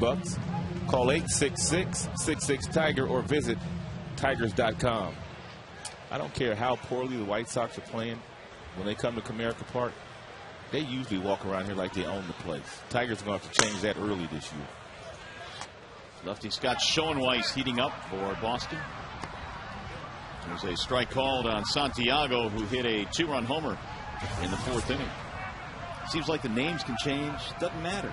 White Sox come in and they play well here. No doubt. A lot of confidence. Lots of confidence. Johnny Damon may as well steal his second base on this combination. Lackey appears to not be paying that much attention to him. And Veritek just not throwing as well these days as he did when he was a young kid.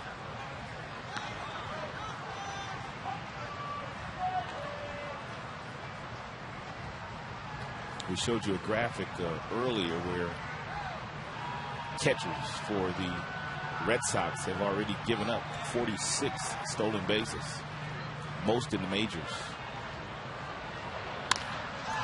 Fly ball again deep into right, but this one will stay in the ballpark.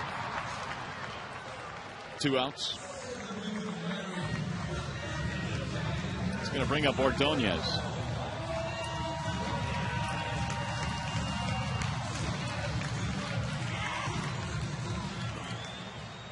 Maglio 2 more hits today, 2 for 3, and that makes him 8 for 12 in this series. Tigers 3, 4, 5, the best in all of baseball, and they rank near the top in just about every offensive category. They have been getting busy. And it may take Ordonez, I mean, he may go through some stretches where the average dips below 300, but it doesn't take him long to get it over. Foul line, especially these two. Their career 300 hitters, and they use the entire baseball field. They will take a lousy single to right field. And in Cabrera's case, on many days, it's a big fly to right field. There is not another number 3 hitter in the league that has more hits this year than Ordonez. Maglio has 14 multi-hit games this season.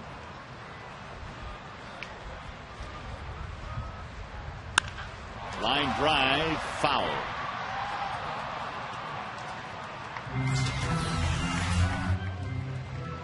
Here's that graphic on the Tigers 3, 4, 5 hitters, just in case you didn't believe me when I told you they were some of the best in all of baseball. Those are American League ranks, but I can't imagine there being much better 3, 4, 5s over in the senior circuit either.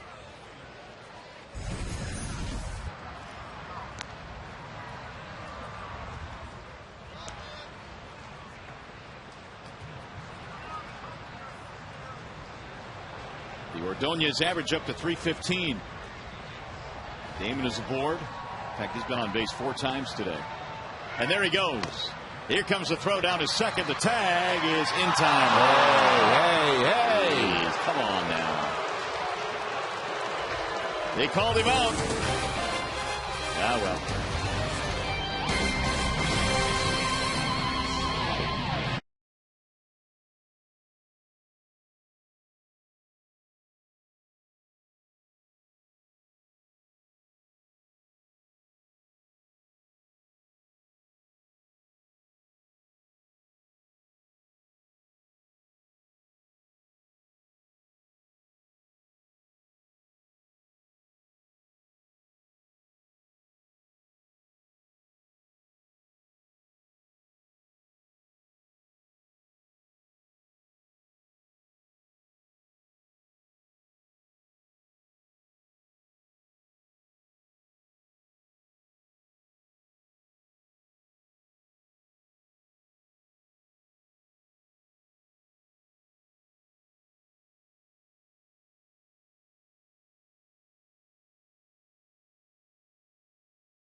Tom Hallion, nice job there. So Veritek leads it off as we go to the 7th inning. Veritek, Hall, and Van Every.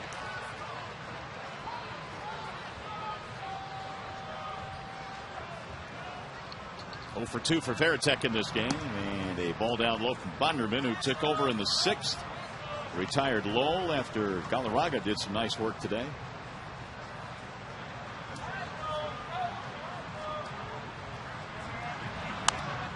Fouled away.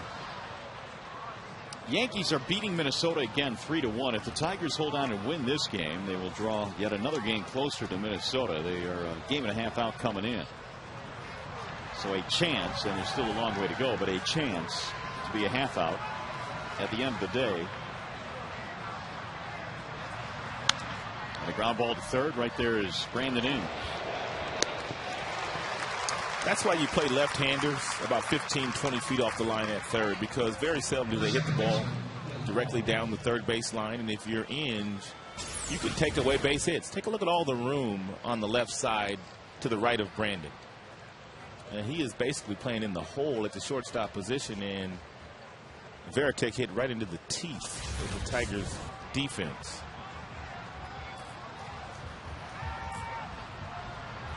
Here's Bill Hall.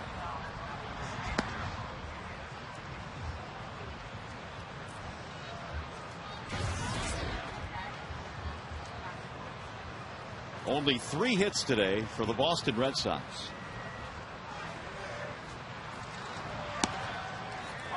Hall is 0 for 2, strikeout, line out.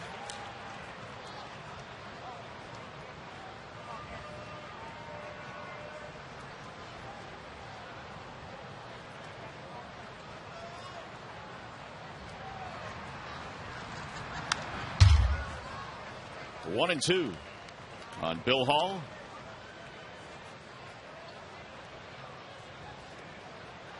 Hall homered in the first game in a pinch hitting role. He also homered last night of the game.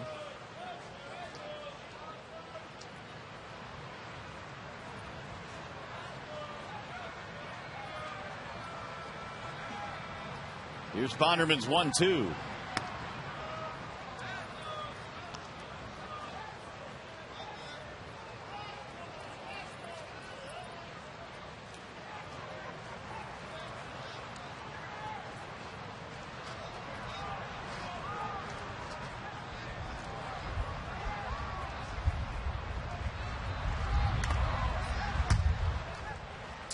Bonderman, former #1 draft choice of the Oakland Athletics. He came to the Tigers in probably the first big deal that David Dombrowski made after taking over as general manager, when he traded Weaver, who was the best pitcher the Tigers had on their roster, and he got Franklin Herman in that deal, and he also got Carlos Pena in that deal along with Bondo. Bonderman also, if you don't know, kind of got bored with high school. Did not play his senior year of high school baseball. Instead took his GED test, which qualified him to being drafted. So he didn't play his senior year, and he was still drafted in the first round by the Oakland Athletics as a junior. 3-2 pitch. Swing and a miss, and he's got himself a strikeout. 2 away. I want to remind you that this season it's easier than ever to find the seats that you want or sell tickets to the games that you can't make on StubHub, the official fan-to-fan ticket marketplace of the Detroit Tigers. Go to StubHub.com and choose your seats today. Jim Leland coming out. Bonderman has faced 3 batters. He has gotten 3 outs. He will give up the baseball now as Futeni is summoned out of the bullpen. Nice job by Bondo this afternoon. Another pitching change. We step aside with the Tigers leading 5-1.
Tigers lead it here by a score of 5-1. Hey, we got some Mohawks among the youngsters today. Another Kids Day.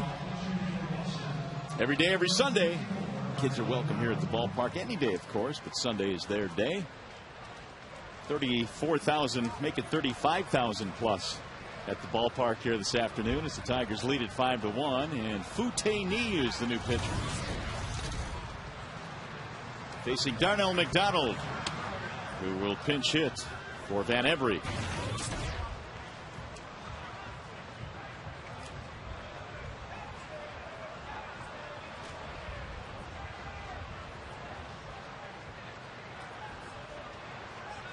The 1-0 from Ni.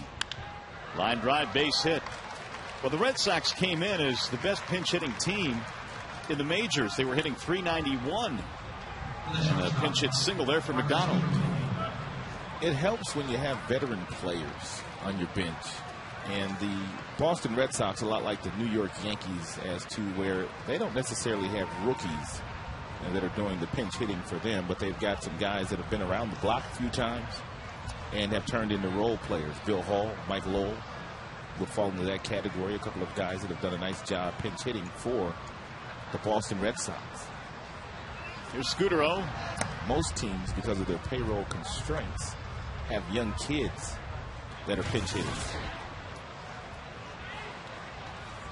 And it's not an easy thing to do.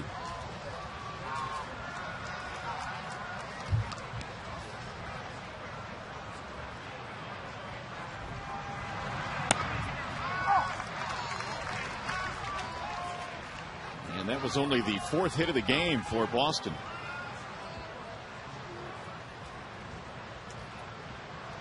Tigers got some breathing room with a 2-run fourth. They lead by 4.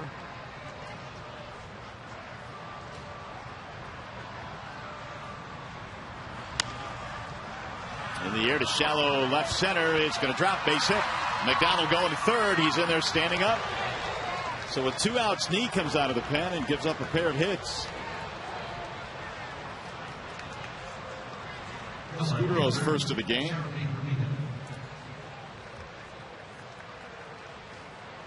It's going to bring up Jeremy Hermida.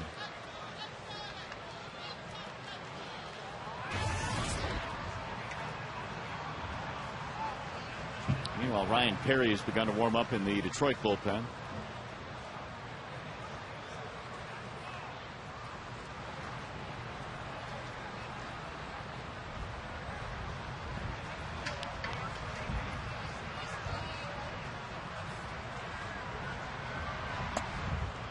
Strike one on Hermida, who to this point at least is responsible for the only Boston run. His RBI double coming in the third got them on the board. Tigers had a 2-0 lead at that point. They chopped it to 2-1. That's as close as the Red Sox have gotten so far today. Here's the 0-1 pitch.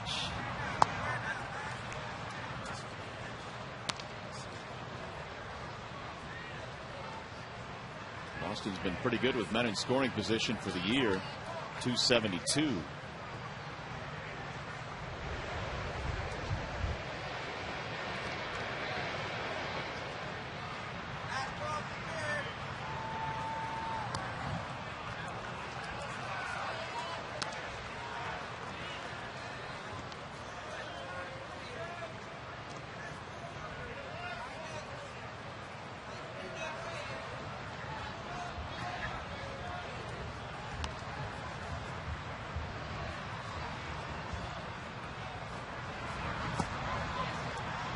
Fish aren't biting right now. Hermida is ahead of the count 3-1.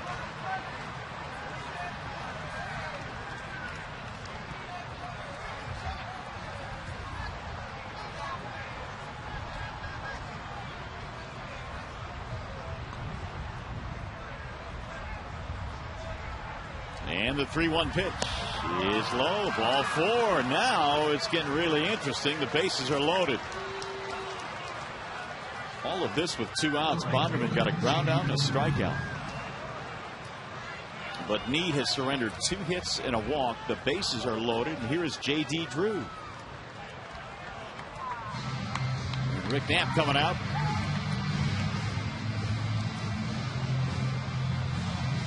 One swing of the bat could tie it up for the Red Sox.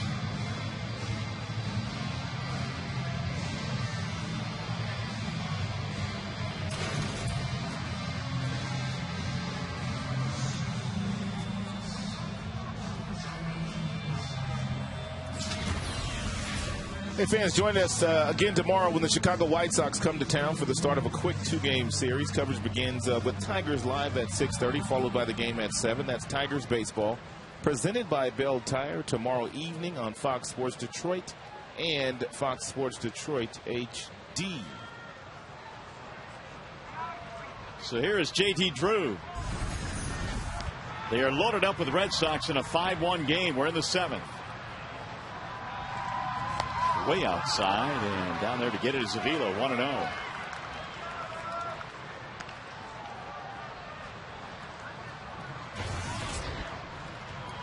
Five grand slams for Drew in his career, but only 234 with the bases loaded. This year, though, 4 for 5.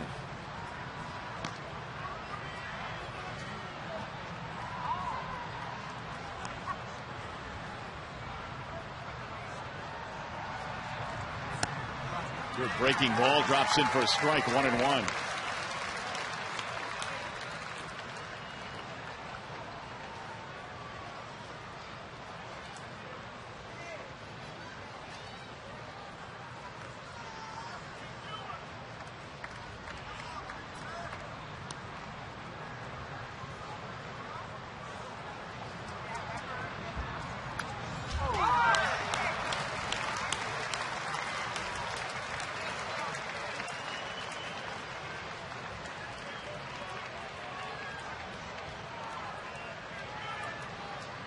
Drew's 8-game hitting streak on the line. He is 0 for 2 today, has a walk. McDonald a pinch hit single, Scudero a base hit, Hermida with a walk. To load him up. And the 1-2. Swing and a miss. He struck him out. Knee creates a jam and then pitches out of it. Red Sox leave him loaded. Stretch time.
With some really nice depth that got J.D. Drew to swing right over the top of it. Nice job by Futeni.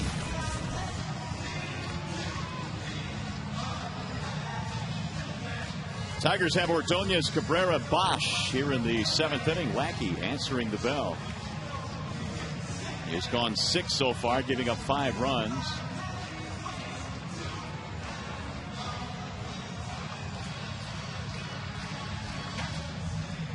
Maglio in the ball game today has been on base twice, couple of singles.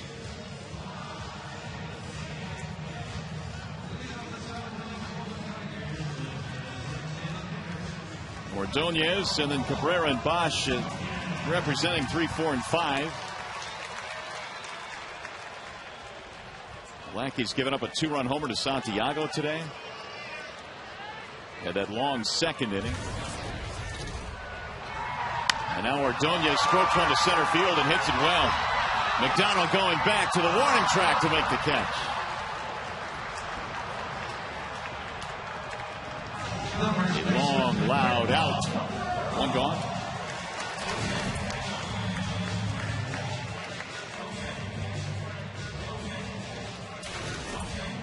We'll bring up Cabrera.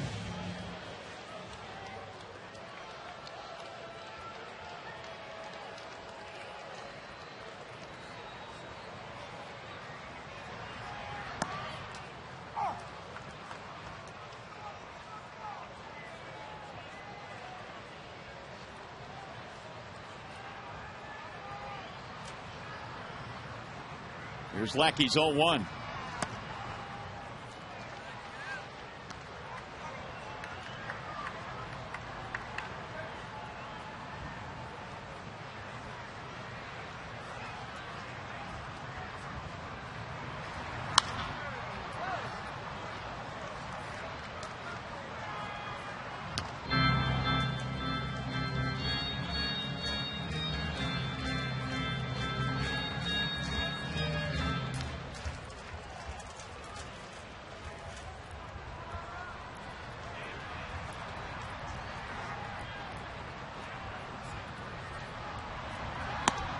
That is pitch number 113 for Lackey, his longest outing in terms of pitches thrown this year, 120 against Baltimore back on April 30th.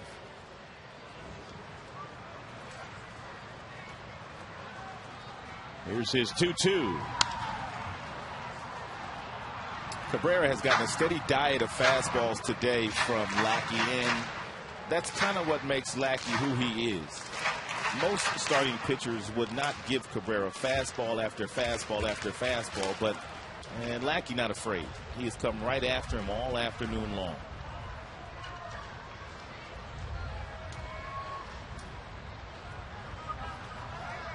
Which is one of the reasons why Cabrera, being so smart, will sit on off-speed pitches in 2-1 counts, 3-1 counts, because he knows very seldom is he going to get challenged with the fastball when he is in a predictable fastball count.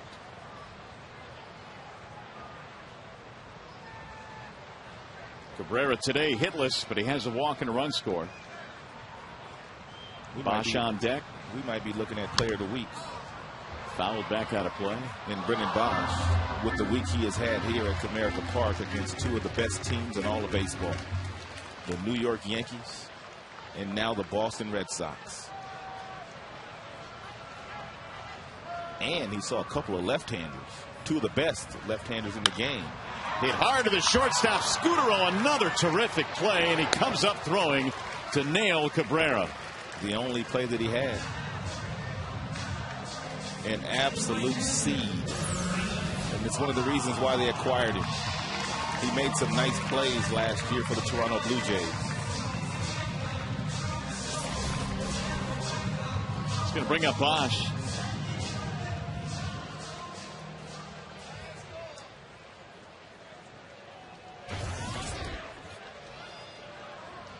$13 for 26 on the homestand for Bosch. 8 steaks, 8 ribbies, 5 extra base hits. Had a single back in the 3rd, 1 for 3. So his hitting streak now is at 7 straight. He had a single? Slumping.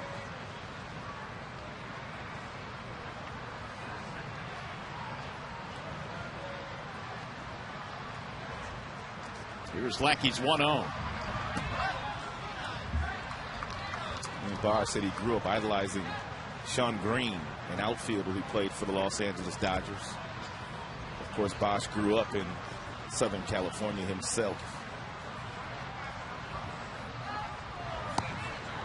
Good pitch in there for a strike, 2-1. Lackey did not give in on 2-0. And Bosch said his high school coach told him, do not ever let anybody change your swing. No matter where you go, no matter what you do, don't let them change your swing.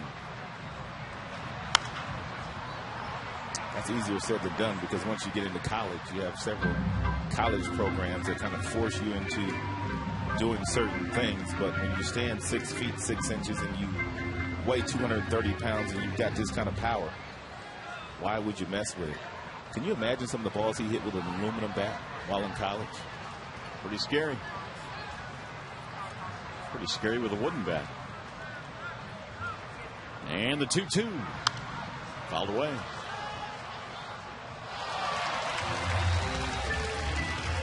Inge will follow if Bosch keeps it going here in the 7th. Tigers have led all day long, trying to win 2 out of 3 here against Boston. And Jim might have to give Bosch a day off in a couple of days when they go up against John Banks of the White Sox. That growing is not going to get better until you get a little bit of rest on it. Swing and a miss. Down he goes, and Veritek will complete the strikeout. So 4 strikeouts for Lackey. Tigers baseball today presented by Bell Tire.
Tigers baseball on Fox Sports Detroit is brought to you by Comerica Bank. Strength and stability since 1849. Wallside Windows. For a free in-home estimate, call 1-800-521-7800. And by Bell Tire. Get the lowest tire price, period. Here's our Comerica game summary this afternoon. Tigers trying to hold on to this 5-1 lead. Danny Worth, an RBI single in his first big league at bat. Santiago's hit a 2-run homer in this game.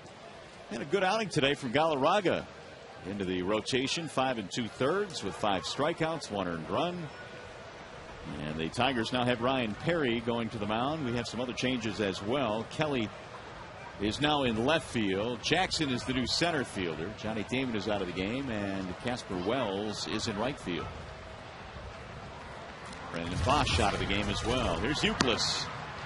He takes strike 1 from Perry as we start things off in the 8th. 5-1 Detroit. Euclid is 1 for 2.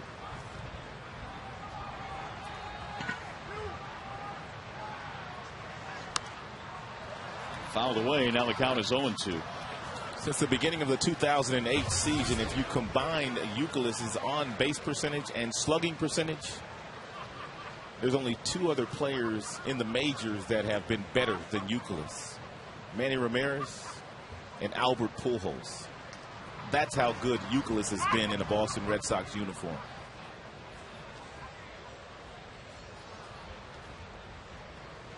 They call that OPS these days. 5 walks in the ball game last night. Youkilis leads the majors with 30 of those. Last guy to walk 6 times in a game was Jeff Bagwell back in '99.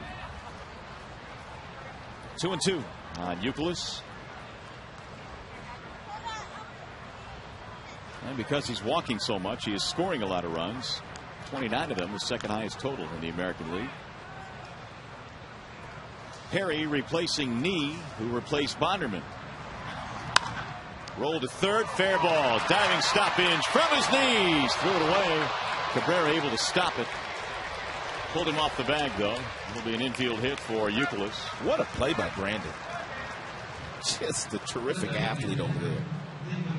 One step and a dive, and then he throws from one knee, and he has enough arm strength to get it over there, but he's not very accurate throwing from here. And a nice job by Cabrera getting off the bag to prevent that ball from going down the first baseline. Nothing worse than getting an error on a play like that when you've made such a sensational front end of a play.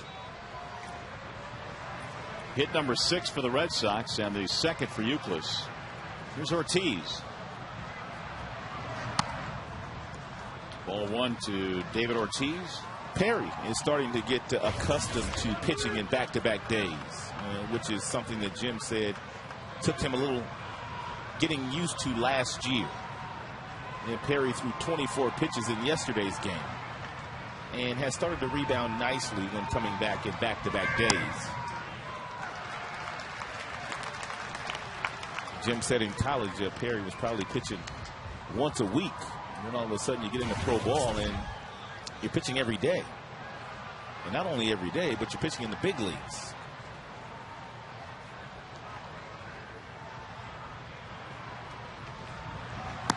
Wave and a miss, 1 and 2. Nice. Slide piece. Also saying that it's more than just the physical aspects of pitching on back-to-back days or maybe 3 days at a time, but also mentally preparing yourself to come to the ballpark knowing that you may pitch that night. That was actually a changeup by Perry. I did not know he had a changeup. Exmo, boy, it'll get you. 1 and 2 on Ortiz. I mean, he's got the fastball in the upper 90s, and he's got that slider that's a really good pitch, but that last pitch, that looked like a changeup. Take one more look. It is a changeup. How about that? He's added a third pitch.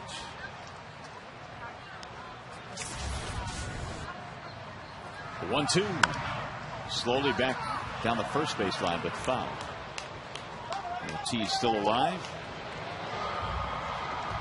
The Red Sox have had a boatload of base runners the last 3 innings. They've not been able to cash in. They left them loaded in the 7th when Drews struck out. They had 13 lobs yesterday, which is left on base. So they've had a difficult time cashing in this series against Detroit pitching, especially against the Tigers bullpen.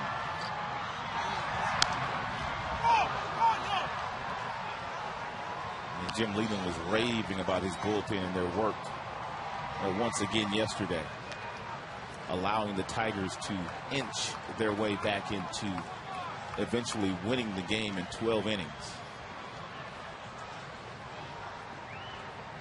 8 left on base today so far for the Red Sox. Another foul back to the screen. And go ahead and throw him that back foot slide piece. Aim for his back foot and see if you can get a swing and miss out of Big Papi. 98 Perry has touched today. 87 with that changeup. Those readings courtesy of Comcast. Ooh, swing and a miss, and down he goes. That's that back foot slider. And the first strikeout for Perry. Papi is carved up. We may as well make it a Bell Tire pitch by pitch. Very aggressive, coming right after Big Papi. Firm fastballs. And then a changeup out of nowhere. And then he finishes him off with an outstanding pitch after a big pop. He fouls off several fastballs. Back foot slide piece. Ooh, added value in Exmo. Here's Mike Lowell now with one out.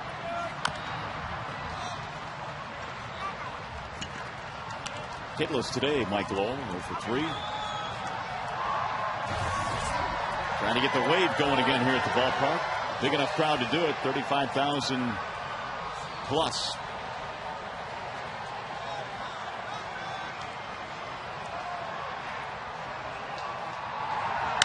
Ground ball left side. Inge gobbles it up. Backhanded flip for one and a double play. Stop it, Brandon. What a play by Inge, who fired that ball from a shortstop position on a backhand. Quit it. 5, 4, 3.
Scott Schoenweiss is in now for Boston as we go to the bottom of the 8th.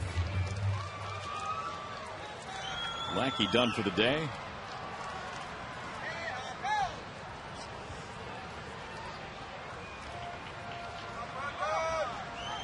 So it's Brandon Inge leading it off. Inge, then Kelly, then Avila.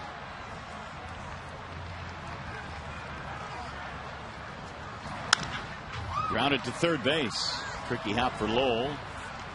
Inge is gone on one pitch. Michael Lowell, pretty good third baseman himself. He won a Gold Glove back in 2005, and as a matter of fact, of all third basemen in the history of the game with at least 1,000 games in the big leagues, you guessed it, he's got the highest fielding percentage. The highest, number 1. Better than Brooks Robinson. Here's Don Kelly.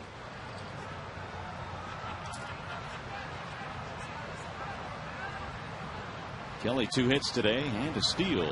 And he looks at a strike. Red Sox leave town after the Tigers wrap up this series. White Sox coming in tomorrow, and Tigers will have Verlander and Porcello in that series. In reverse order, though. Porcello throws tomorrow night. Schoenweiss covers for the out. Kelly is gone. 2 outs.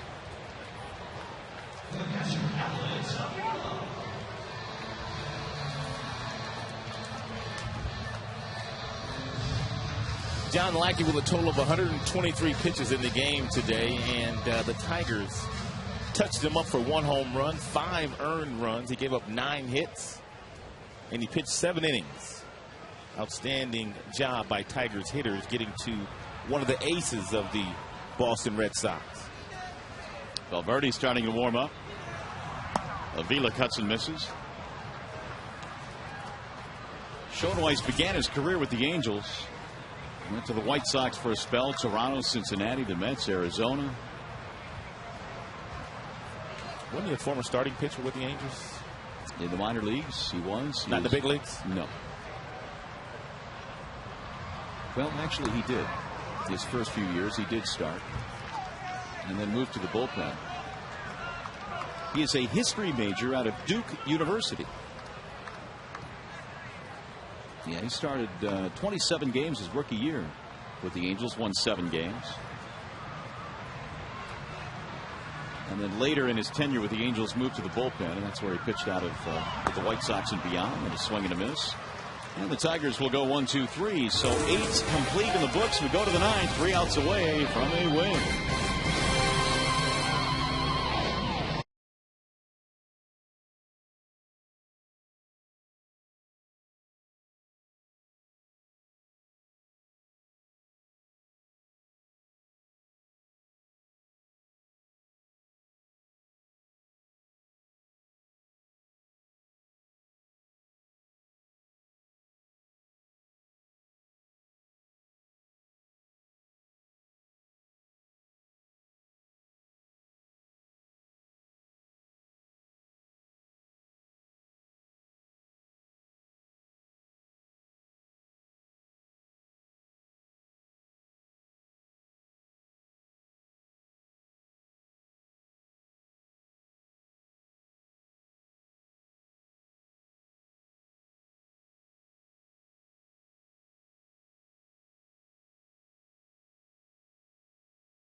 Well, that's not good, Trev.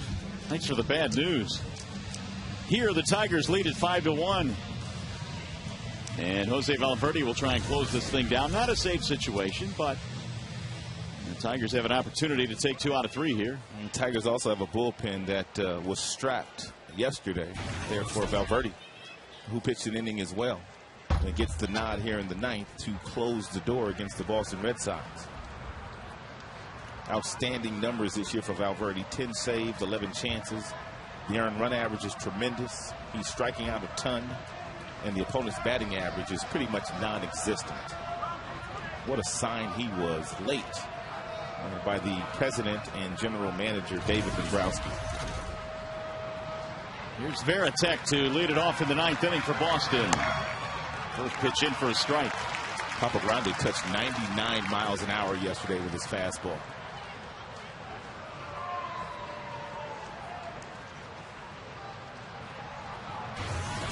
Veritek is 0 for 3.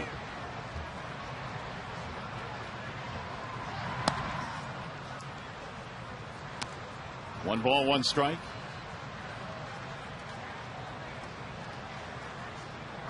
Only Tim Wakefield has been a longer tenured Red Sox player. Wakefield was around since '95. Varitek's been around since '97.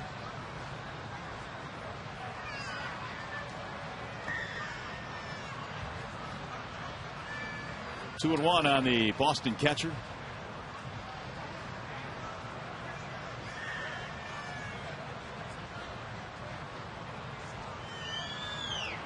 Speaking of Wakefield, fluttering some of those knuckleballs in their bullpen. He must have been held back as well today, just as Bonderman was, because both managers knew they needed an extra arm in their bullpens. But now Wakefield just kind of getting his throwing in, getting prepared for his next start, because Terry did not need him today. At least maybe he didn't need him.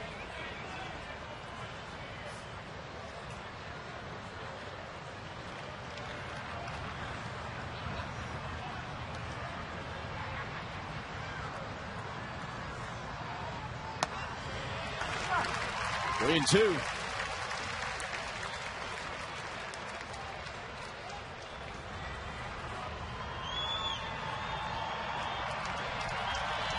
Neither team has scored since the Tigers got two in the fourth. It's been a 5-1 ball game most of the afternoon. And Detroit has never trailed in this one. And he walked him. So the leadoff man is on here. First walk for Valverde.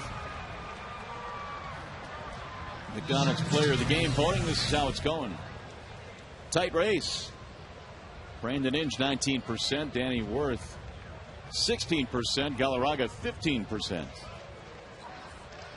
And if you stick around for Tigers Live postgame, we'll get you the final results. You can still vote.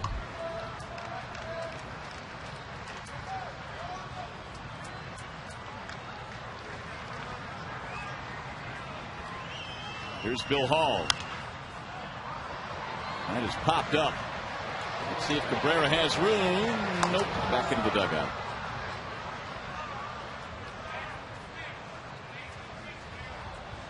One on Hall, who today is 0 for 3. Looked like Euclid in that Boston dugout was going to try to help Cabrera, but he's a strong fella, but the big cabbie jumped in your lap. He's kind of heavy. But good to see Euclid taking care of the other first baseman.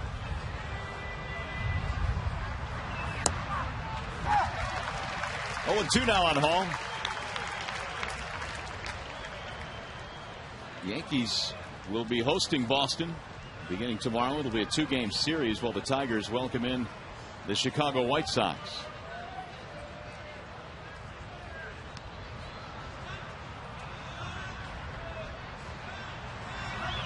Swing and a miss, and Hall is dispatched out. Valverde with his first strikeout. Yeah, we've talked about the forkball, and there's the grip. He can make it dance either way. This particular ball is the one that kind of dances down and into the right-hander.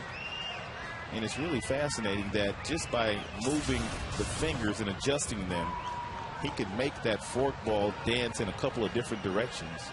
And he also varies the velocity with it. It's a really good pitch for Valverde. There it is. McDonald, the batter. He made that one dart the other way. Almost like a right-handed slider. It's fascinating what some of these guys can make the baseball do as far as movements, sink. To shallow left, and an attempt by Kelly, but he'll one-hop it. Base hit for McDonald, who's 2 for 2. So 2 on now with 1 out. One more base runner, and the Red Sox will bring the tying run to the plate. There's Marco Scutaro.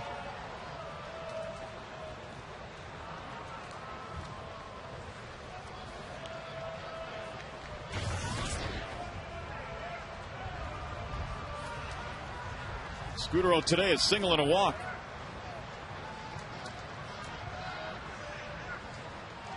Papa Grande has not given up a run in his last 16 outings, spanning 15 2/3 innings. Wow. That is in jeopardy here now. Maybe he can get the ground ball here. It would be nice. Scudero leads the team with 6 grounded into double plays. And Scudero doesn't strike out all that often, so the double play might be his best chance of getting out of this inning. He's actually second with the 6, but still a good candidate.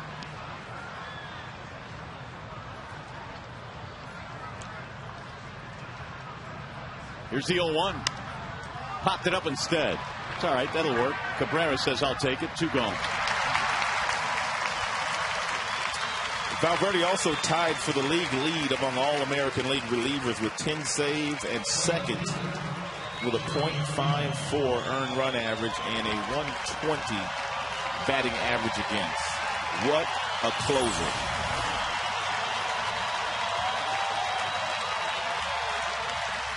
.98 miles an hour with that 2-seam fastball right there to Scudero.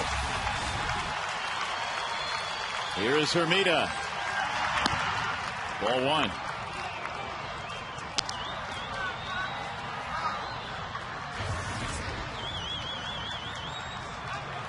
Hermida doubled in a run in the 3rd, and that has been their only run all day long.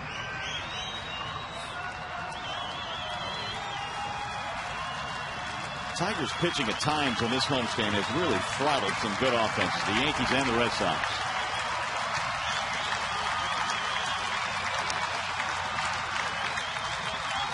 Here's the 1-0. 97 miles an hour.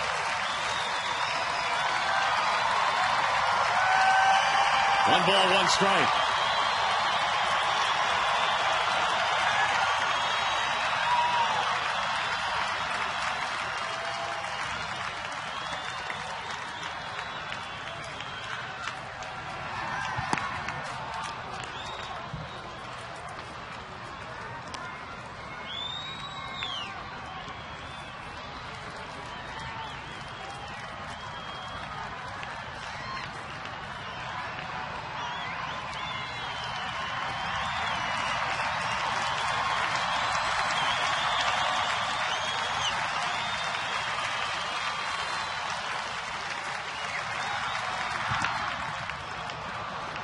So now it's 3-1, and Valverde in danger of walking the bases loaded with Drew waiting on deck.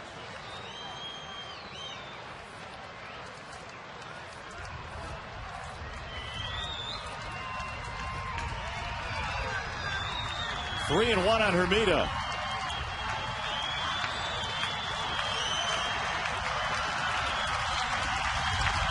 Three-one pitch.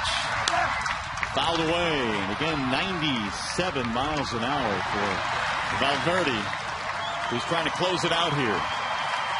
And here comes the crowd.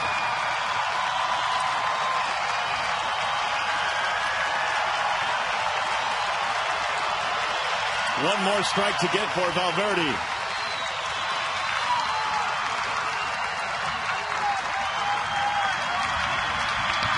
Ground ball right side. Should do it. Cabrera takes it himself, and the Tigers win 2 out of 3 from the Boston Red Sox. What a homestand this has been for Detroit. Some heavyweight opponents coming to town, and the Tigers finish off the Red Sox here this afternoon, winning it by a score of 5-1.